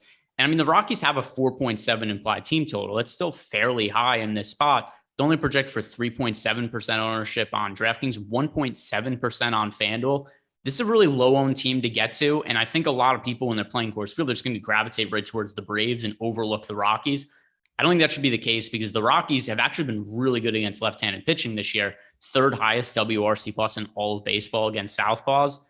It's not the best matchup in the world, but it's Coors Field, so I'm going to be rostering the Rockies today. Will you? Yeah, I will as well. Coming in at 3.7% projected ownership with a 5.2% chance to be in the top stack on the board. That's what I like to see, even against Max Fried. I mean, Max Fried is a reason that people are staying away from the Rockies, but if they can just get to him early, then they're going to be playing a bullpen game in Coors Field. And I think the Rockies, as you said, they're talented enough to make that happen. So yeah, I definitely have interest in the Rockies here today, more so than the Braves, despite the matchup difference. Yeah. By the way, if you guys are playing cash games for baseball, you're making a 5-man Brave stack. It's from a projection standpoint, this is the best team on the slate, but ownership is just so important to me for baseball that I can't get there when I think they're going to be this popular on a 12-game slate. And then once again, single entry, these Braves guys are going to be like 50+% owned, which is just crazy high amount of ownership. So realistically, of the people that make 5-man Brave stacks in single entry today, like a third of them are going to cash because that's what more than half the field is probably going to be doing. Next game on the slate, talk about Boston Red Sox on the road against the Oakland A's. Nathan Eovaldi this year, he's had some struggles with home runs. He's given up a lot of hard contact, but the Oakland A's offense, no bueno. It's a very pitcher-friendly park in Oakland, which should suppress some of the home runs. And Nathan Eovaldi has a 25.1% K rate. And one other thing to mention also with Eovaldi, very underpriced, particularly on DraftKings at only 8,000. That means he comes in with 33.2% ownership. Over on FanDuel, we've got Eovaldi projected for 21.8% ownership. He's the second most popular pitcher on the slate behind Garrett Cole. Will he be popular in your lineups? He will be popular in my lineups, but I will also be underweight to the field. He looks like he has pretty massively negative leverage on DraftKings. So he is the fourth highest chance of being a top 2 pitcher on the slate. And he's not even close to being the fourth highest in terms of salary. So that looks really good. But then 37.7% projected ownership relative to his 17.5% chance of being a top 2 pitcher, 12.5% chance of being a top 2 value. So even coming in at that $8,000 price tag, he only has a 12.5% chance of being a top 2 value. So I'm going to be under the field. I think he's going to get to my max of 30% that I reach for every pitcher, which will put me a little bit under the field. I think I'm happy with that. I'm not going to be giving him any kind of, I'm not going to raise his salary cap in my lineups, despite the obviously great matchup. I toyed with the idea briefly of just setting a rule of exactly one or max one of Garrett Cole and Nathan Eovaldi, just because I feel like they're both so popular that you can get, just not pairing those two will be somewhat unique, I think, on DraftKings. I don't think I'm going to do that, but I think I'm going to be coming in underweight to the field, but still I'm going to get to probably 30% Eovaldi. It's such a smash spot. I get why everybody wants to go there. It seems safe against Oakland. In Oakland, they're not even in Fenway, they're in Oakland, so big time upgrade there for him in terms of ballpark. What are you going to do with Eovaldi? Are you going to eat that chalk? I don't know I'll get quite up to where the field is, but he'll be in my player pool. It's not like I'm taking him out or anything like that. There's a lot more safety with high-owned pitchers in general than there is with high-owned offenses. And another thing too is, he's just underpriced at $8,000. So if I had to roster one guy in that pricing range, it would still be Eovaldi. I think JT Brubaker is not a bad pivot off of him. But ultimately, I think it makes sense to get to Eovaldi in this spot. I don't have interest in stacking against him. Is that a route that you will go down because of the ownership on Eovaldi? I don't think so. I haven't even really looked at Oakland today because they don't really stand out to me as a team that I want to stack in general. They're not a dangerous enough stack in a tough matchup. Coming in at 1% projected ownership, they do have a 7.7% chance of being the top value stack on the day, so the top point per dollar stack on DraftKings. So maybe a little bit of positive leverage there, but still, unless you're playing 150 lineups, I don't really think you need to be playing any Oakland against Eovaldi. Yeah, and then on the other side, starting for Oakland, it's going to be James Caprelli, and he was fairly solid last year, not as much this year, 17.8% K rate, so the strikeouts are down. He also has a 5.07 expected ERA. Boston Red Sox are on the road in Oakland. It is a tough ballpark to really get a lot of offense going because of not just the park dimension, but also there's a ton of foul ground, so it leads to a lot of balls that would typically go into stands that end up being pop-ups. But the Red Sox are only projected for 1% ownership today. Is this a contrarian team you could get behind? Yeah, I really like the Red Sox today, actually, just because of that low ownership in this matchup with Caprelli. And it's tough being in Oakland. It's a pretty good pitcher's park, so that is a tough thing for Boston. But they're also just such a dangerous stack that if they're going to be 1.2% owned, it's hard for me not to have interest against a pitcher like James Caprelli. And like, it's not like they're facing Clayton Kershaw, Corbin Burns, some really dangerous pitcher where I understand the ownership against James Caprelli, and that's just too low owned. And that's what the top stacks tool tells me as well. 1.2% projected ownership with a 3.2% chance of being the top stack on the board. Sign me up for that. I'm going to be overweight to the field. I'll see whatever. I'll see what Fantasy Cruncher gives me, and if I'm not getting to at least 5% Boston, I'm probably going to give them kind of a boost and force it in there because it's just too good of a spot. They're too good of a team to be at 1% projected ownership.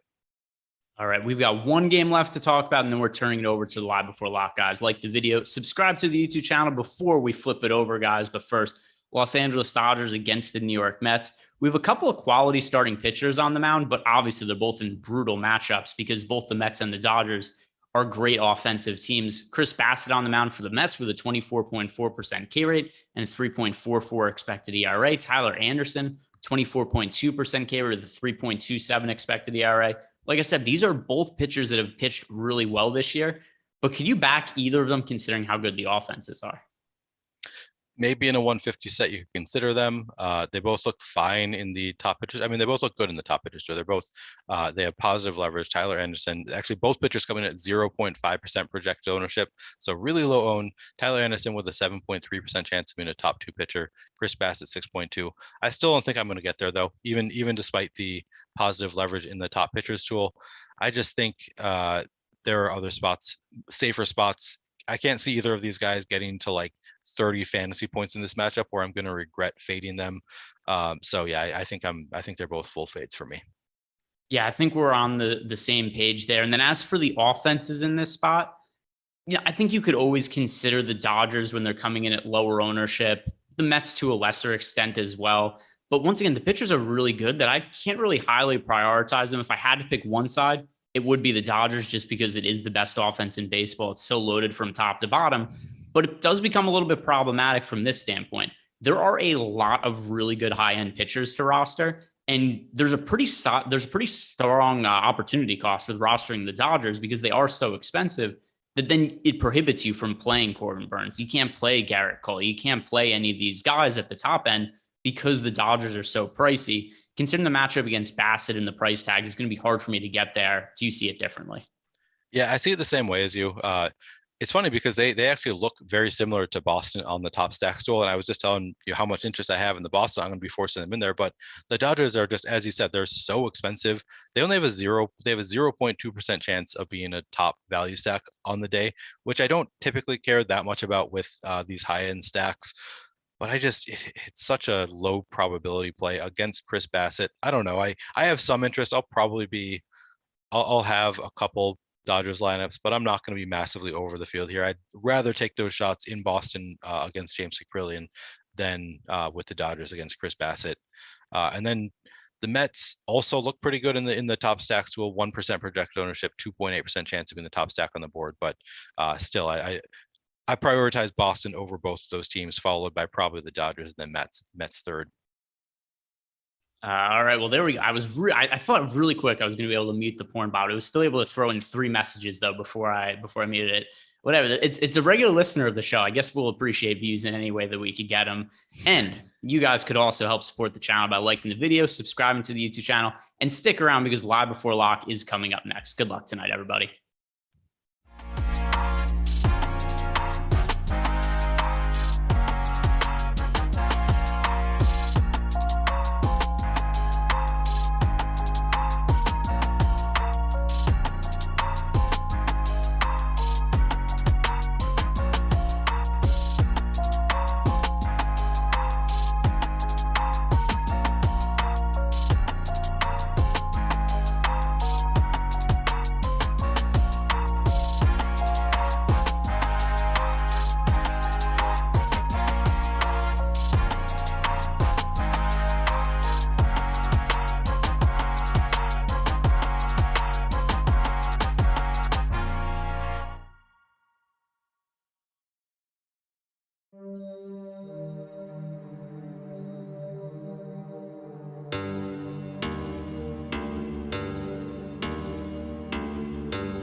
with extra outs.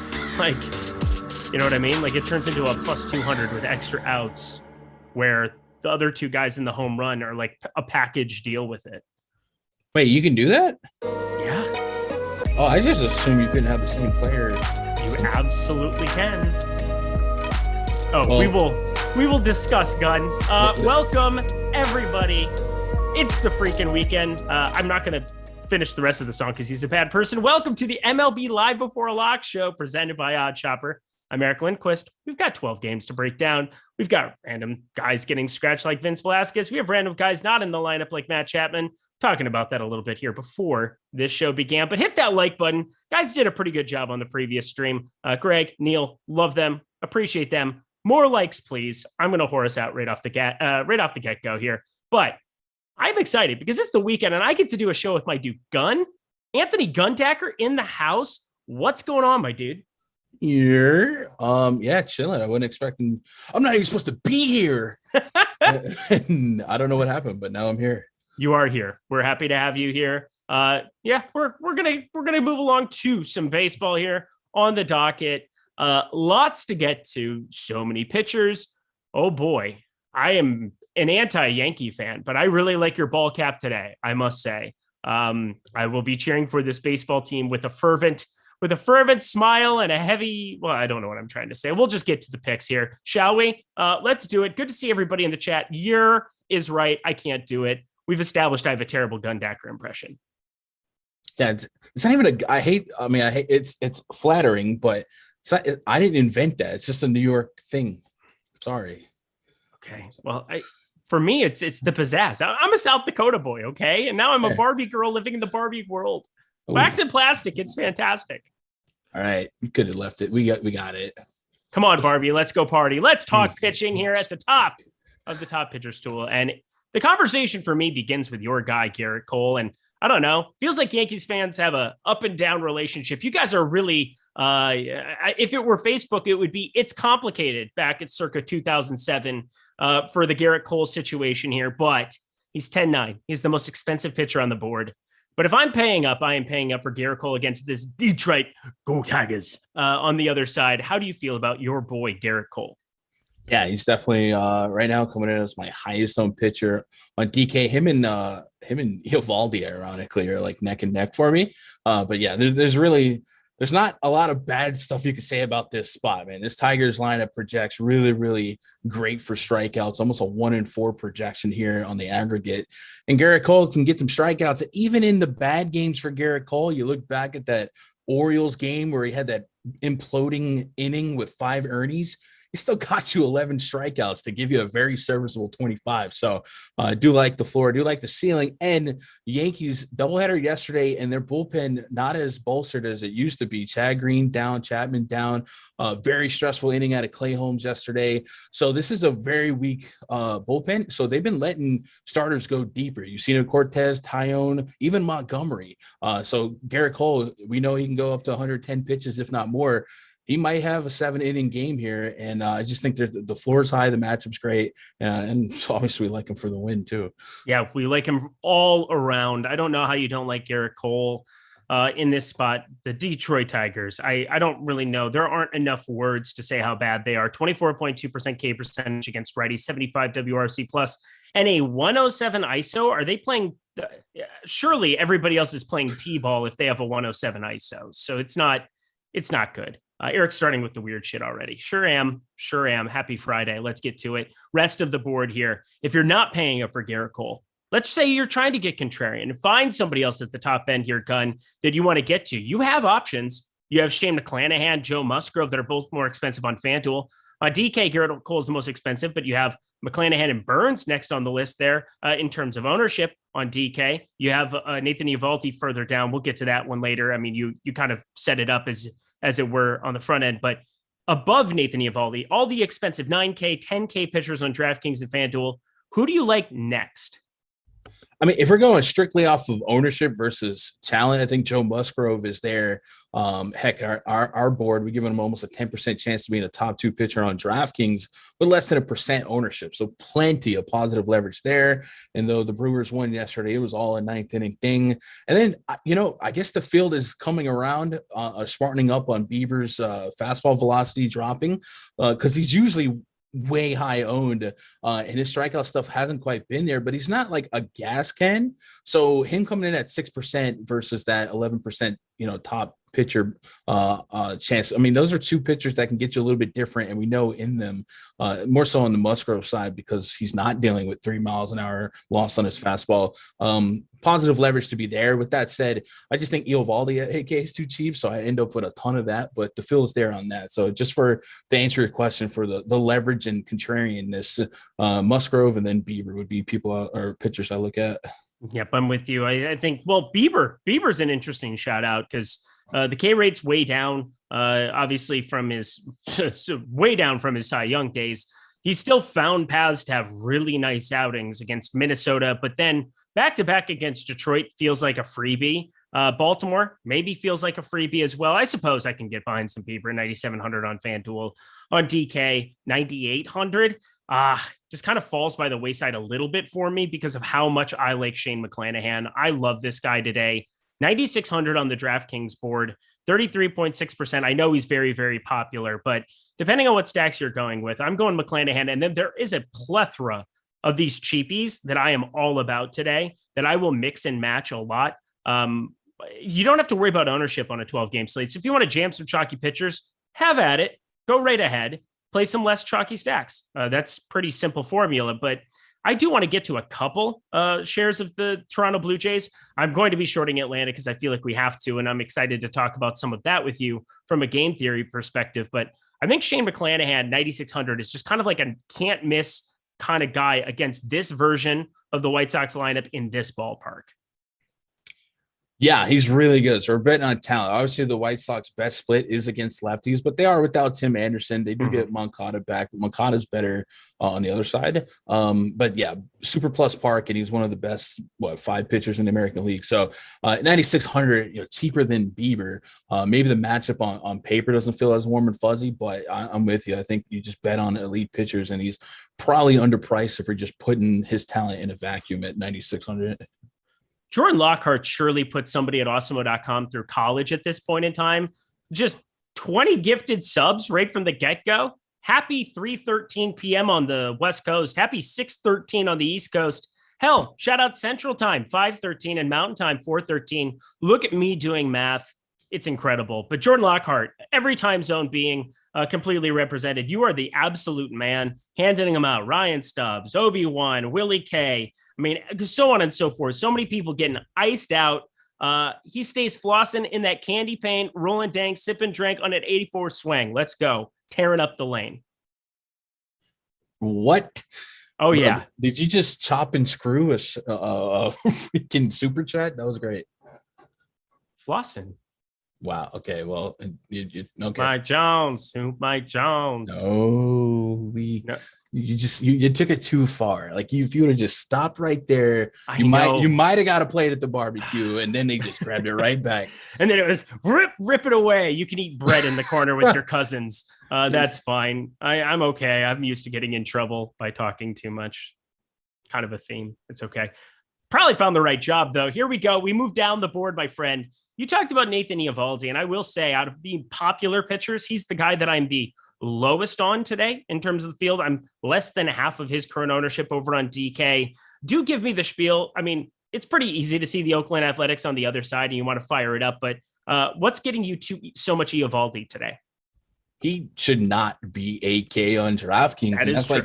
That's the main point. We've seen this a few times. We've seen Aaron Nola. We've seen Shohei Ohtani throughout the season. Sometimes he just land at AK and just like, he's better than AK. And the last 2 starts for Eovaldi, you've seen his ceiling realized. And not only do we like, the 30 fantasy points, love the 100+ pitches in a massive park boost going from Fenway to Oakland.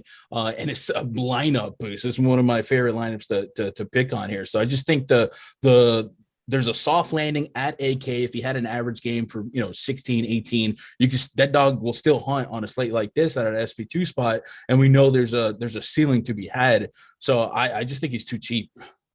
I'm probably with you. I understand that he's too cheap. I understand he's against the Athletics. I just think there's more upside to be had other places, or what's happening is I'm getting up to this absolute top section, and then I am scraping the absolute barrel here at the bottom with some of these other starting pitchers. And let's go through a couple that I think make a lot of sense for me today. Logan Gilbert, 8,600.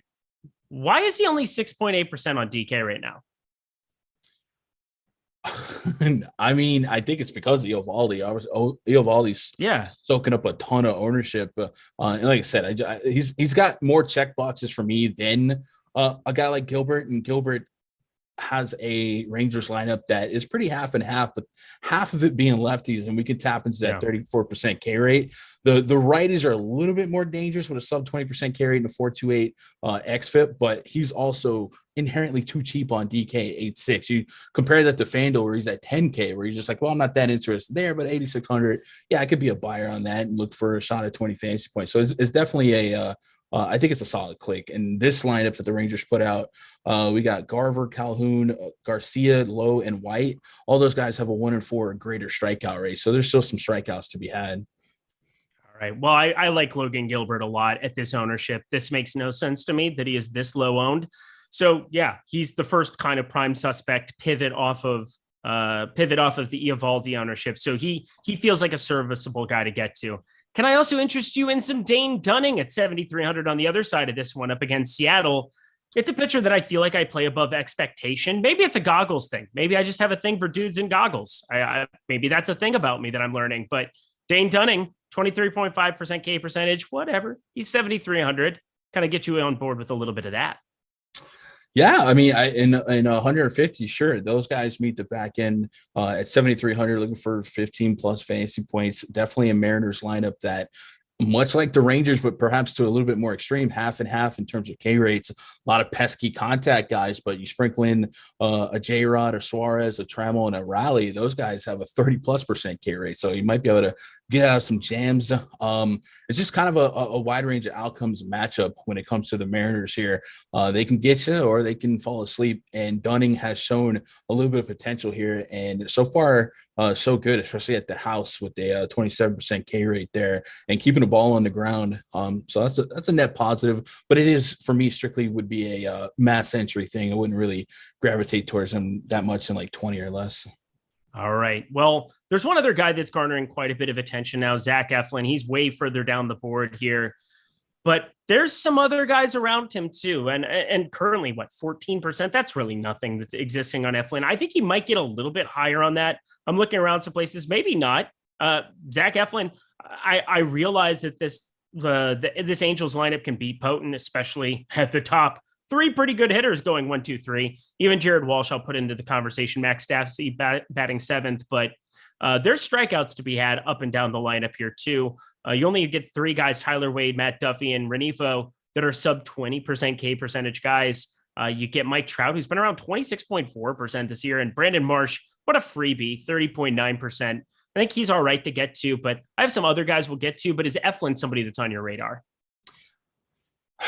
Barely. My thought with him was going to be, if I didn't feel like I had to give up too much equity to be there, I'll get there. The Angels, what are they? Lost 8 in a row, the back-to-back sweeps here. Mm-hmm. They haven't looked great. But I think as a response, like they're not no rest until we win a freaking game, because Ohtani doubleheader yesterday pitched one of those games, still in the lineup, and then Mike Trout coming back to his home and native area. So I think I still got respect for the top of the lineup based on what we saw at the beginning of the season, but without Rendon and some notable absences, I'm willing to get there a little bit more. And I think what you pointed out, the strikeout rates are there, even on the Ohtanis and the Trouts. It's just the downside is them sending the ball over the field. So this is a little scumdacker opportunity where I'm going to play both sides here. I'm always going to attack Citizens Bank Park. And Eflin, what do we have him? Double his top pitcher percentage. So there is negative leverage, but like you said, a big slate like this, there's so many ways to shuffle the deck of cards that you can just kind of neutralize it pretty easily. I'm not, warm and fuzzy on it, but I understand it. Right now, he's not in my batch of lineups. But I wouldn't talk anyone off because it makes a whole lot of sense. He's been a 26 overall strikeout rate this year, and a lot of it's against righties. So I'm indifferent, and then of course we're dealing with a new skipper in the Phillies dugout. Maybe he treats starting pitchers a little differently. Probably not. I mean, how much did you love watching Joe Girardi fail? I like Joe Girardi. You do? Okay. He got fired. We were 1 game away from the World Series on the Astros. It was cheating Astros, yeah. Yeah, and he got fired for it. So I mean, like I don't hate him. I think some of those guys are a little outdated. The La Russas, the Maddens, they're not really getting with the times and the analytics. So maybe there's, not a good place. But I think that Phillies lineup, they just need a scapegoat. Their defense and that bullpen. Joe Girardi can't play defense and he doesn't pitch. So they got more than just Girardi to fix. Yeah, they surely do. They surely do. All right. So I'm going to ask you for your favorite kind of ridiculous play of the day, if there is one that you have on your board. I have two ridiculous plays of the day. Hunter Green and Kyle Bradish almost worked out for me at like 0 ownership the other day. I early celebrated it. I did not late celebrate it. I can guarantee you that. But would you like my sort of rational play, or would you like my absolutely insane, what are you talking about play? Are you playing Chichi Gonzalez, bro? No. Okay. F no. F right. no. Right. No, absolutely not. Can I guess? I will give you a clue. He has the exact same price tag as Chichi. All right. So my guess is Davis Martin and Chase Silseth. Davis Martin. We're going to live La Vida Loca, baby. That is the absolute insane Davis Martin play of the day. What if I told you that sample size removed is in innings pitched? He has the highest K per 9 on the entire slate. Well, he does, considering he struck out 7 in his major league debut, just 5 innings pitched, but over 90 pitches. We're talking about a stretched out 4K guy in Tampa Bay. If you just told me that without looking at the lineup, without looking at anything else, I would probably have interest in clicking on their name on a slate where there are expensive stacks. There's expensive one-offs. Byron Buxton, phenomenal spot against Yusei Kikuchi, in my opinion. Yusei, and I say Yusei. So there's that. I love Buxton. I love Acuna, just like everybody else in their dog, even though I'm going to be lower than the field by default. Aaron Judge, if he doesn't hit a home run, I'm probably going to cry. But I'm telling you right now, Davis Martin is far more in play than I think the field is recognizing. And the news came out late, and he didn't show up immediately on DraftKings. So you have to optimize or click him in, or he was originally, well, I guess he's on the starting pitcher page now, but he wasn't showing up on the, you had to click the remove non-probables to get him into lineups. So hand builders who might have built a lineup or two an hour ago definitely didn't have access to a Davis Martin unless they were looking for him. That makes somebody at 4K actually appealing to me. I know this play doesn't work out a majority of the time. I know that there's a lot of opportunity cost at the pitching spot when you have so many aces on the mound, but 4K is 4K. Gundacker, can I talk you into him as in SP2 in any lineups today? Yeah, he's actually one of my top 5 owned pitchers. I put him as a high tier 3. Let's go. He's cheaper than a lot of bats and lineups that you'll have him in. He is. And I know it's short sample in the majors, but you dig into his minor league numbers. It's not like he was bad per se. He had a pretty decent ground ball rate. I think it was sitting around 50%, and he was over a strikeout per inning. And we're going against a Rays team that is one of the league leaders in strikeouts, and they don't have Wander Franco. I know they're like individual K rates here. If you just open up to the beginning of last year's not there, but on the season, a 25% K rate to righties, to is he a righty or a lefty? I think I had. He's a lefty. He's a righty. Righty.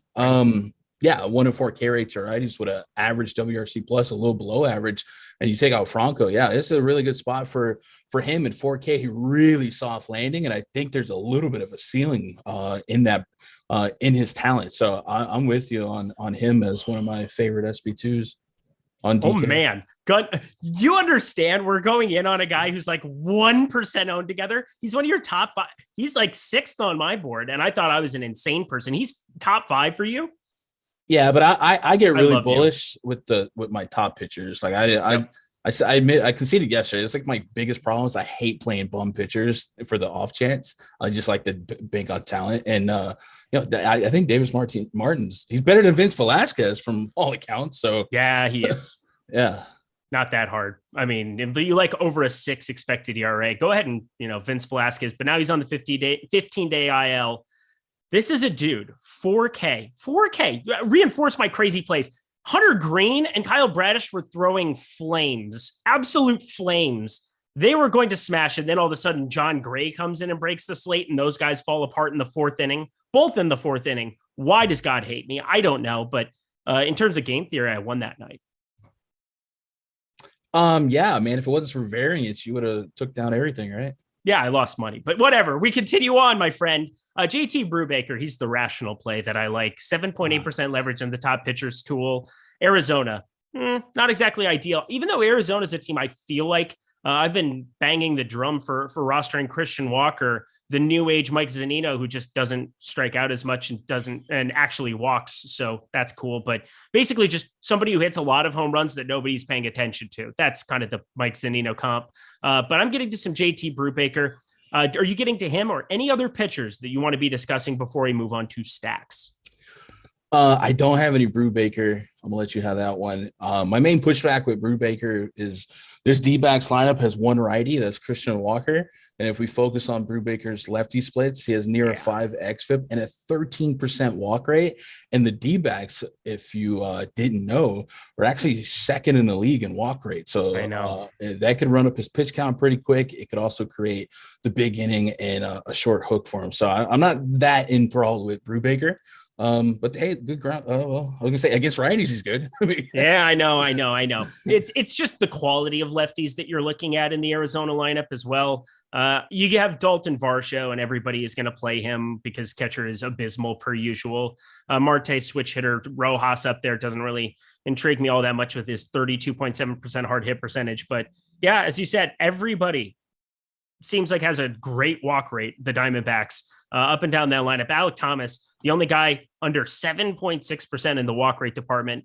For a baseline, you're looking at like 6.5 in that department. You have like Varsho above average 8.9. You have way above average for Walker, Peralta, Smith in the middle of that order. So you're definitely onto something. That is kind of a correct way of looking at it. But just a guy that I'm showing up in like 10% of my lineups that I was going to get to a lot more earlier. But now this Davis Martin character showed up and my life changed.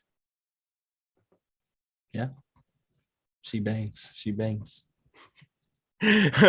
We hope she doesn't get banged. Yeah, we want less long balls. I think is what we want. Bring on the bots. Thanks for that sentence. There we go. Good Lord. Cue it up. Awesemo Plus tools and content for every DFS sport out there with the Awesemo Plus Platinum Pass. Save 50% off using promo code MLB Live for 50% off your first month.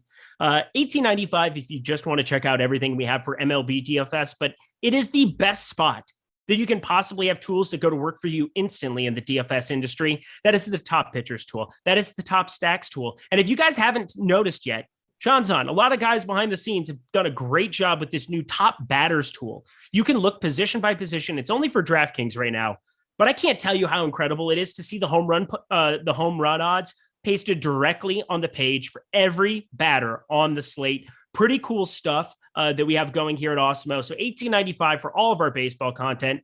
And if you want to get the full month, because why wouldn't you? MLB Live gets you 50% off. Stop guessing, start winning, and join Awesemo Plus today. All right, stacks. The people need stacks, Gundacker. They need to be told who the stacks they play are today. Well, let's start with the Atlanta Braves because it feels like a stack 99% of the field is going to get to. I am not going to probably be in that 99%, but maybe you are. I know they're undervalued. They're just underpriced on DK. FanDuel, you maybe have to reach from a little bit more, but still, they're just in a smash spot against Chad Kuhl. I'm just hoping variance is my friend and they don't annihilate him. What are you planning to do with this extremely chalky, extremely potent Atlanta offense? Yeah, so yesterday I thought there was no way around it, and I took it. I think on this slate, what was yesterday, 6 games, something like that. This slate's a little bit different because you're dealing with 24 teams, so there's definitely going to be more alternatives. More likely that another team drops, a couple touchdowns or 1 touchdown.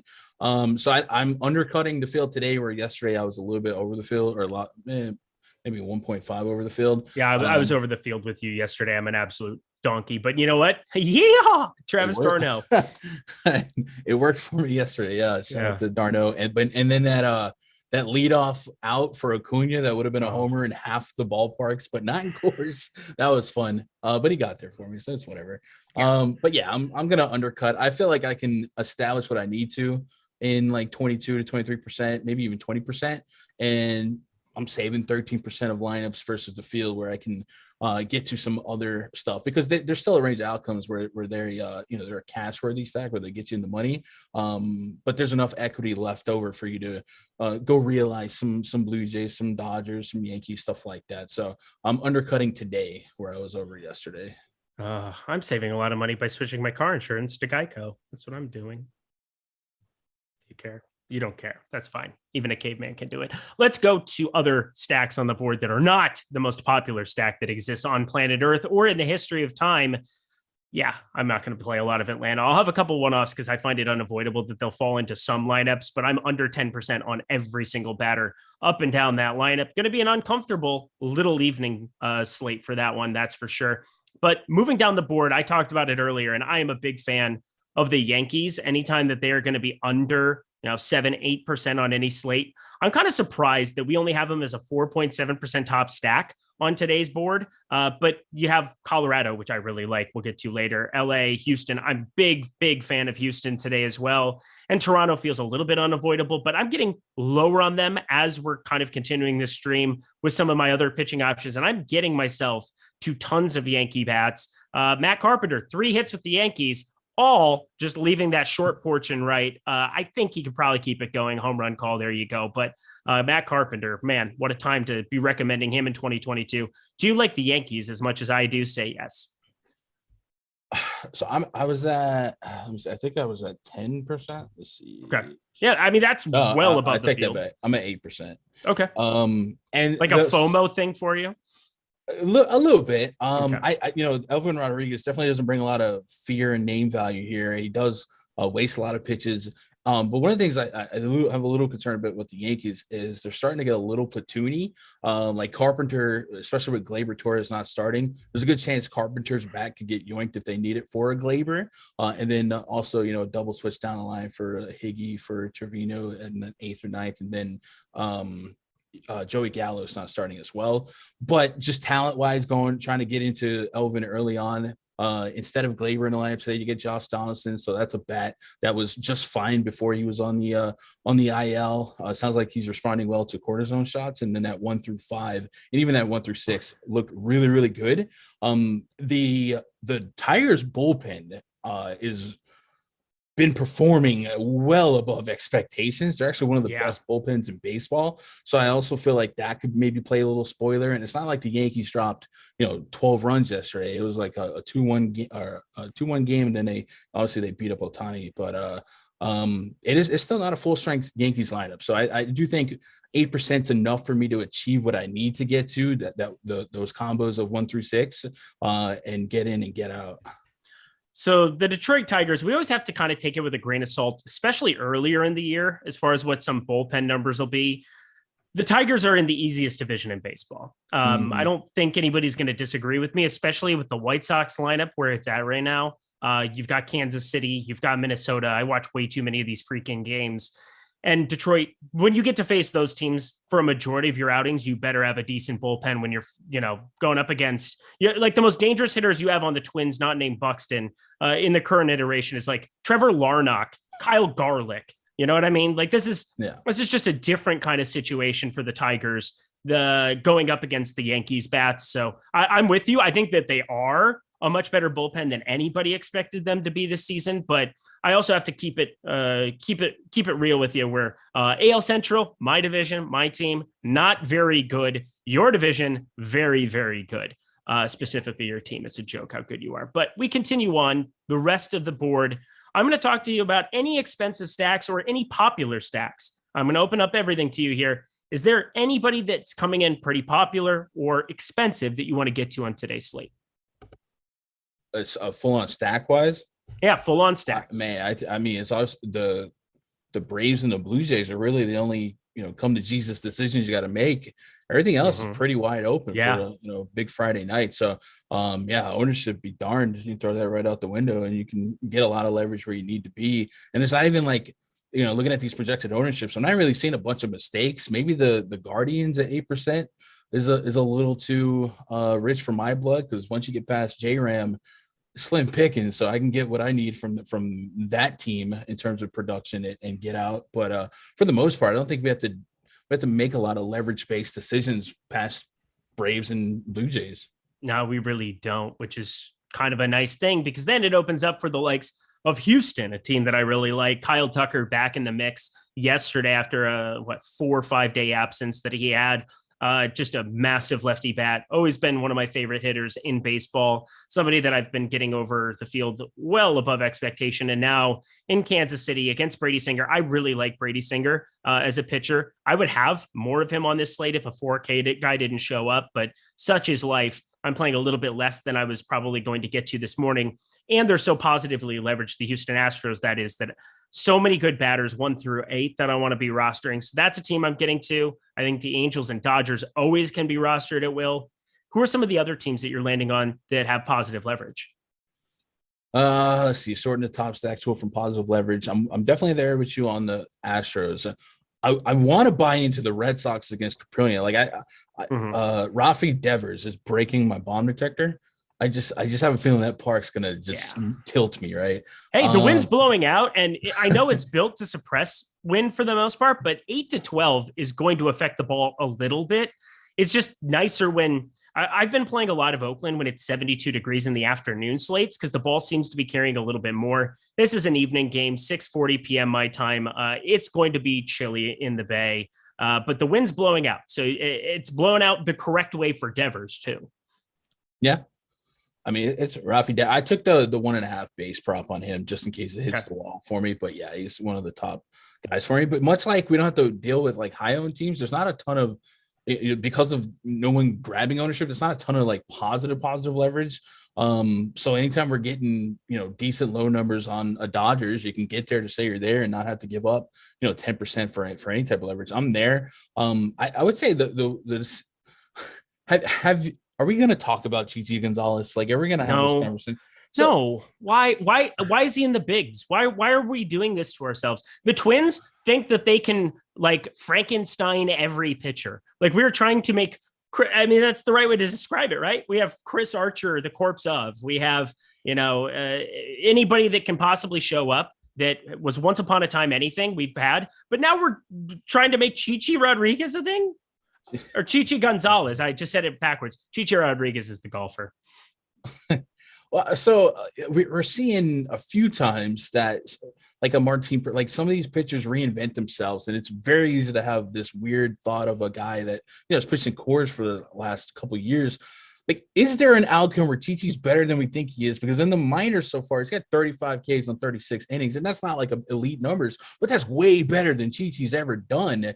The buck and a quarter whip, I don't like. I just wonder, like, do you see a path to failure for the Blue Jays? Chat, maybe you can chime in. I don't know what to think of Chichi. I wasn't able to find out if he's doing anything different or if he's just lucky. I'm going to trust the numbers historically and just like get to the Blue Jays. But like when it came to leverage, with them being the second highest owned stack, 11% is not egregious enough for me to have to bail here, but is the data as valuable from the last 2 years in cores versus maybe if he's fixed them? I don't know. There is some speculation left to be had, and I don't want to get too noisy with it, but I was a little bit surprised to see his minor league numbers not as bad as I thought they would be. I would rather punch myself in the face than roster Chichi. It's not today. About rostering him. I wouldn't do that. It's more. I know, but I'm just saying that it would hurt less. God, I'm looking at it right now. It's not something that I buy into. I don't believe this. You can't go from being that horrific. Like we've seen guys that were middle of the road and they either have some kind of a pitch that they can lean on. A team changes their delivery. They pick up velocity. Something changes. That seems impossible here. I mean, I haven't seen the Twins be nearly like a plus 200 dog all year, like not even remotely close. And this is a pretty large stand Vegas is taking against the Twins. Yeah, and it's very reasonable. I just didn't know if somebody else had a tell. In the minors, he also has a 1.2 ground out to air out ratio. So he is keeping the ball on the ground as well. So I just don't know if there's a new pitch that he's picked up. Because we have seen, pitchers. He has 6 pitches going back to 2021. I'm looking at his mix. So, I mean, he's already just throwing trash at the wall and trying to hope it sticks. He went from 2020 to 2021. He went from having a 5% slider to having it being his second pitch. Like they were trying to do anything that they possibly could. He was a well-touted prospect back in the early 2000s. I know he was a guy that God, I'm such a ridiculous human being when it comes to like which college guys went to. He went to like Oral Roberts, and it was like the beginning of our dynasty league. He was a guy that people really wanted to get to, and I just remember watching it being like, man, he's just not good. And yeah, you're trying to mix your pitch mixed up that much. Maybe he induces it, maybe he survives. But I find Toronto, especially because like on DraftKings, you have Danny Jansen at the catcher spot. Yes. Like that specifically is unavoidable for me today. He's also Jansen is literally, I've never had a rating like this in the history of the bomb detector. It's 4.8. And it's not like sometimes when the numbers are like that, like it's on like a 3-inning sample size. This is the highest number I've ever seen ever. Well, good. He's my highest owned player. So okay, there you go. Yeah, he's my highest owned one-off. There's stacks that I have of guys from Colorado that are coming in higher, but we'll get to that here in a second. Anything else that you wanted to touch on as far as stacks? Is there anybody else that you really want to give a shout out to? Because I think Chichi has had enough time today now. Yeah. No, it was just that was more of a game. No, it was a great conversation. I love having those talks because I like being wrong. Like some people think these shows are made for me to like try to tell you what I think or do whatever else. That's not why you're here. You should definitely find reasons. Sean V finds them all the time. You need to find opportunities to basically say, I don't agree with you. You're wrong about whatever. You need to figure out some kind of a path to get different for your own play, for your own style of play, understanding why I'm wrong for certain things. But yeah, I love those conversations. So anything you want to add to that? The main reason it's a focal point for me is because my model is telling me if I don't stack the Blue Jays, I should just go play in traffic because it looks like a really good spot. But when I was trying to keep way to take that to another place. Oh man, no, that was that's hilarious. I don't know. I just don't want to get Cueto'd by Chichi here. I don't want to get Cueto by Chichi either. I don't. That's like the perfect analogy. I think of it as Bumgarner. Like Bum does that to me every time out. 100%. All right. Oh, we finally got the Pittsburgh lineup. Good thing they're like the first game and it didn't really matter that much, but I think Van Meter wasn't going to be in it. He is not in it. Okay, good. I already had him out of my pool. Just making sure. And Perez not catching. I think I had like 1% of him. I'll be okay. Can I talk Colorado? Because they might be my favorite stack by a pretty large margin on today's slate. We're talking Coors Field, and I think Max Fried can be a very serviceable real-life pitcher. Obviously, Atlanta Braves World Series champion Max Fried on the mound here in Coors Field. But this is Coors Field. This is also a team that has enough righties in the middle of this order. I mean, Randall Grichuk, he's been bad, even with a 44% hard hit percentage batting eighth. You get the little wraparound there. You only have 2 lefties on in the lineup. I think it's a serviceable lineup for runs in Coors Field. Brendan Rodgers, I hate him. Thank God that triple dong didn't end up showing up on a slate, but I'm not going to miss out on him at second today at that position. I really like this team. Do you? Yeah, I mean, it's positive leverage from a Coors team is just something we don't get that often. Even though it's, minuscule, it's still positive leverage. And even if you believe that there's above 5% chance that a Coors team is a team worth having, then it's really easy to get to. So it's not one of those spots where I really believe in Rockies today, but they're 12%. I got to go 18. You can have 8% and still be double the field almost. So it makes sense in that regard. And we're just stacking the ballpark. And even if Fried is serviceable through 4 or 5, short hook him and get into the bullpen, definitely a good opportunity to tap into a super plus environment. In full, agreement with you on Fried not projecting like a gas can, keeping the ball on the ground. He very neutralizes lefties with a 62% ground ball rate this year, but he only has to deal with 2 of those. So we can really lean on that 26.5% line drive rate to righty so far this season. And that's that dog will hunt. And this is a really cheap Rockies team with CJ Cron leading the charge at $5K. So there's a lot to like here, and especially if they're just going to be 5% owned. I love CJ Cron so much as a human being, as a baseball player, as I don't know. He's just, I love this guy. I've always loved him. Last year, I did everything I could to get him on my dynasty team, and then it still didn't go well. because he had a really rough beginning of the season, came out firing towards the playoffs just in time for me to trade him. That went well as well. But when you get offered Garrett Cole when he's struggling, you just take Garrett Cole anyway, and you figure it all out from there. But I think that's kind of it that I have from stacks. Do you have any other stacks you wanted to talk about? Let's see. Looking at what I got. So I think I'm well above the field in Phillies. I might be able to pull back on that's that. just fine by me. Yeah, we got Phillies at 3% owned. I was right now sitting on 5 times the field on that. Oh, with that said, I have action on Silseth over 4.5 Ks because I do think that's going to progress. I know who's the sponsor. I can say that, right? You can say whatever you want. We're Odd Shopper, baby. Oh, okay. We are in-house today. All right. Well, all right. No, that's go ahead. I took the 4.5 on Price Fix. I love it. Yeah. Okay. I like Brubaker over 4.5 still looking at this lineup, this Arizona lineup. I know that he's been worse against lefties, but there are swings and misses available.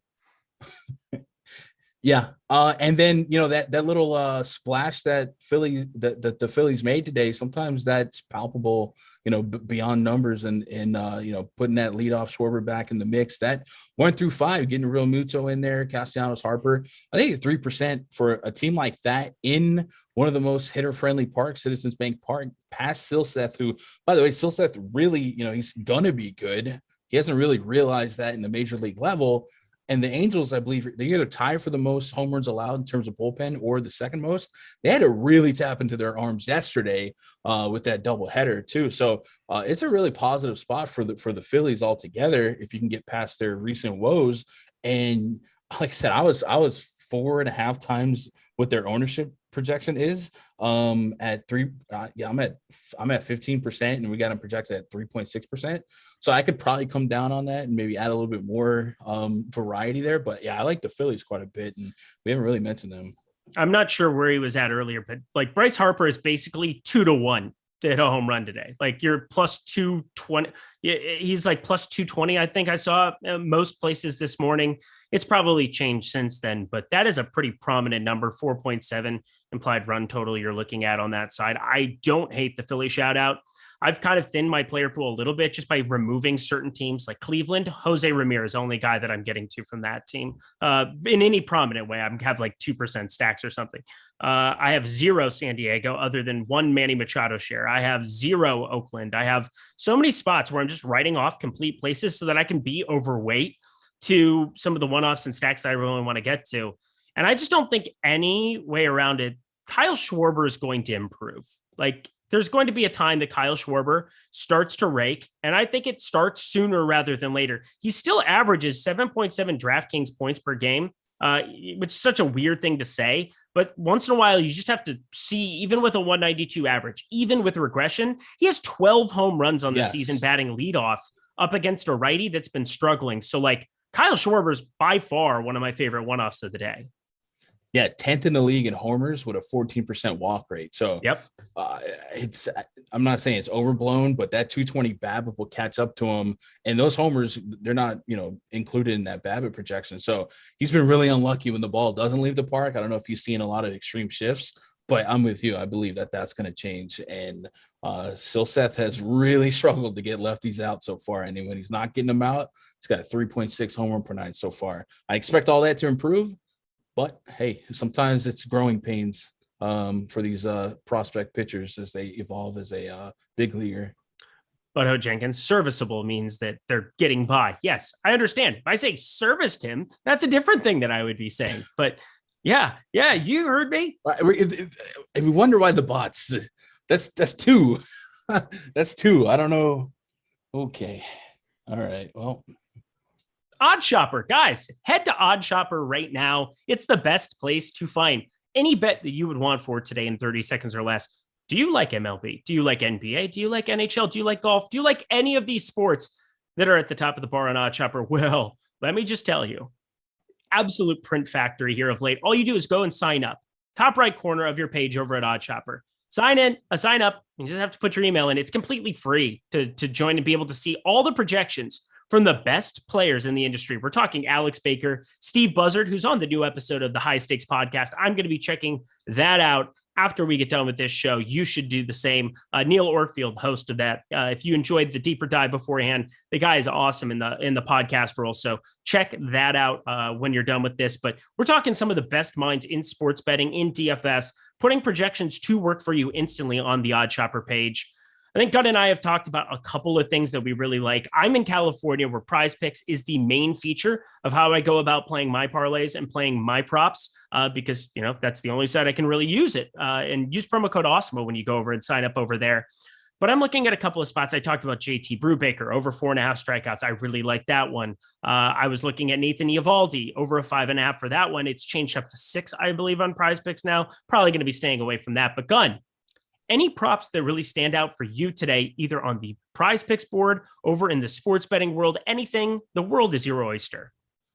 Yeah, so on Prize Picks 4 that I jotted down from research earlier, I was going to take Silseth over 4.5 Ks, despite his low numbers so far. I know that those are going to come, and that the Phillies still have a lineup full with a 1-4 aggregate K rate today outside of Harper and Casty.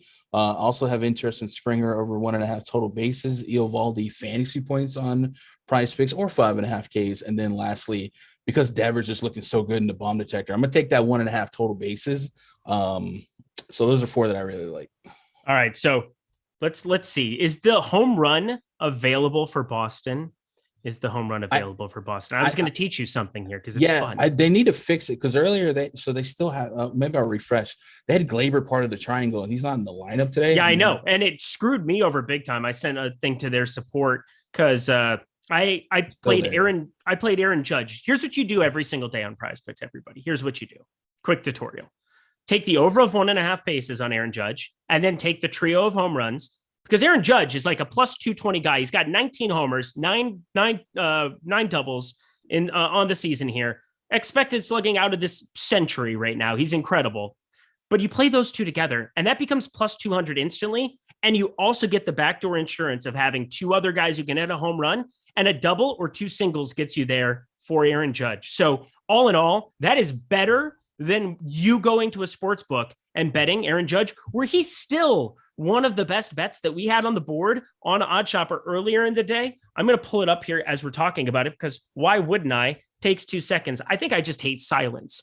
That shouldn't shock anybody either. But over of 0.5 homers plus 250 now is the best number that exists. 9% expected ROI, but he was right around plus 270 earlier in the day. It's gone down to plus 250 now. So less expected ROI to be getting out of that. But I'm telling you, Prize Picks is a great spot to go utilize that. So use that information. I hope it helps you. I've been doing it with Buxton in certain spots, or especially earlier in the season, but you put that 1.5 with it, or the hitter fantasy total, because a home run's going to go over the fantasy total for any batter period, unless, for some reason the line is 10.5, in which case don't play it. But that is my favorite little tip to give you an automatic plus 200 on Prize Picks. Yeah, I just figured that you couldn't do that because often you can't do stuff like that. So I don't know if that they mean for you to be able to do that, but as long as you can, do it.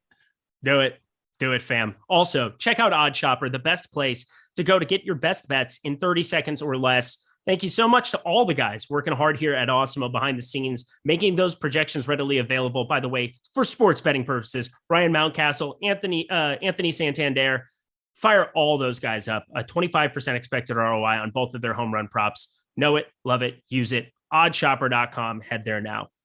Cool, my friend. This is the position by position part of the program. I know in baseball, it can be a wonky thing. That's something that we talked about on a previous show a couple of days ago. But let's start. I'm going to go on DraftKings if you want to do FanDuel or, wherever you're playing the most here. Oh, actually, I didn't even get my FanDuel lineups in. I should probably do that here while we're going along. But DraftKings, I can talk you through my favorite players by position here as well. Are you playing more DraftKings or FanDuel today? Today's DK, because whenever we have good pitching, I like DK, and when we don't, I like FanDuel. See, I really like that about you. I kind of feel the same way. I don't know if I've ever thought about it that way. It's usually just looking at the slate being like, I like this or I don't like that. It's probably the same way people feel about Awesemo hosts like me. But either way, I appreciate you guys. Hit the like button. Let's start at the catcher position then here for DK purposes. Who are you getting to the most? Yeah, so like I said, Jansen has literally the highest number I've ever seen in my life in my home run model. So he's got to be number one for me, and then it's Travis d'Arnaud. Danny Jansen's been out of his damn mind this year. He's my favorite catcher as well. He's going to be the most popular one. His ownership just keeps going up, up, up, up, up. But by shorting Travis d'Arnaud in such a pronounced way, I feel just fine being able to do whatever I want to do and just kind of playing all the other guys. So, yeah, I feel just fine getting to as much of him as possible just by shorting d'Arnaud. Dalton Varsho, a lot of other people are playing. I'm playing JT Realmuto, so I'm with you. I hope he's playing a little bit better. Now batting fifth again. He needs to start raking. Let's head to first base, my friend. Whoa, now the bots are already on edge, man. What'd I do? We're going to head to first base. Come on, bro. Oh, why not? Why wouldn't we? I mean, we have to talk about the bases. There's 1, there's 2, there's 3, and then there's home. Home's the best. Yes, continue. Anthony Rizzo at the top of my ownership list. I don't even know what that is. That what I never mind. It's don't even Gundacker. All the cool kids are doing it. Get your head out of the gutter. Who's Eric's dong of the night? My dong of the night is at first base / third base. Matt Carpenter season, 15%. I'm playing 15% Matt Carpenter on purpose. I have to have something wrong with me. I mean, we know that, yes. I have. It's not very nice. I'm not. No, I'm just sweet. Sometimes you know. I have Rizzo at my top. Like I said, I think you know.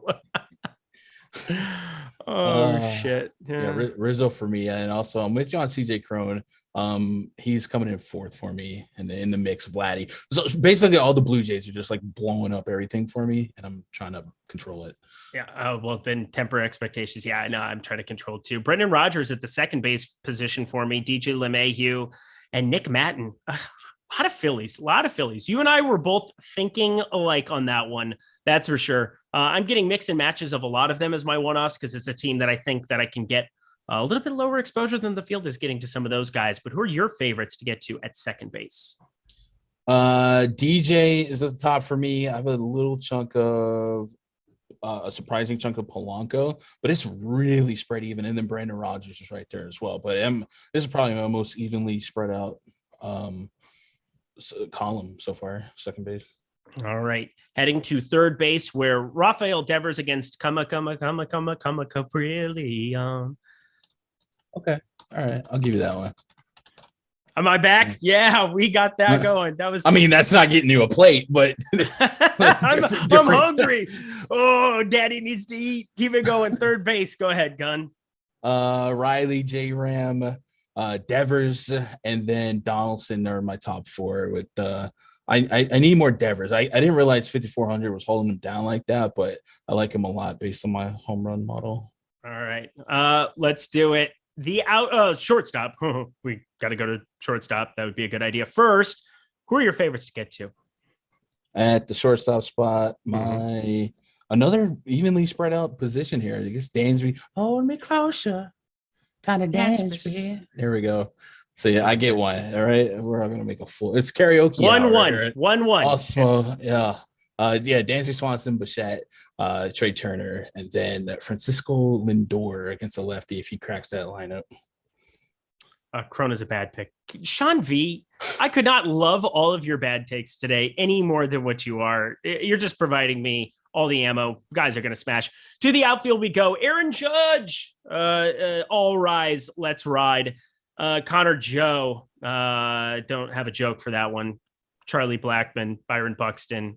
Those shouldn't be surprising things if you've seen me ever play MLB DFS. But my friend Gundacker, round out the show. Your favorite outfielders, go. Where did you come from? Where did you go? I love that one. Come on, man. I've never heard that one. That is so beautiful, dude. That is so beautiful. Yeah, Acuna and Judge are up there. Springer, looking for that leadoff Springer dinger. I got a lot of expensive guys at the top at outfield. I am not playing too many games here. Schwarber's up there for me. And then I had to, I see somebody in the chat asking for a chip in a chair play. So one of my highest owned guys, just based on value, is Josh Smith leading off for the Rangers. He's 2K. I was looking at his minor numbers. Like he's supposed to be good. Yeah. So if you're looking for chip in a chair, open up some stuff. 2K, and there you go. Ultimate chip in a chair. That's the most Mormon baseball name that there ever was. Josh Smith going yard. That could probably. That's not what I meant, but yes. I mean, 2K, he can come out to be a good play. He also has a couple stolen bases down there.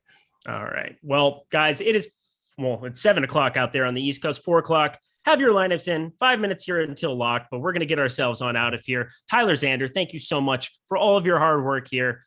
Just constantly keeping everybody apprised of everything that they need to know here on this end. You make our lives easy. I appreciate you. Just thought I would say that. But Gundacker, best of luck tonight. Any final words for the people as we get out of here?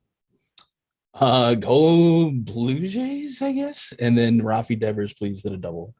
Go like 2 Blue Jays, the Bo Bichette version and the Danny Jansen version. I'm down for both of those. Everything else, go Colorado, go Philly, and go Houston. Those would be all good things for everybody involved. Best of luck tonight, everybody. Smash that like button as we get out of here. Nothing else for the rest of the day. Enjoy your weekend. We'll be firing up some baseball again tomorrow. NBA coming at you on Sunday. Looking forward to it. Gundacker, I'm Eric. I can't do it. We'll see you guys later. So bad.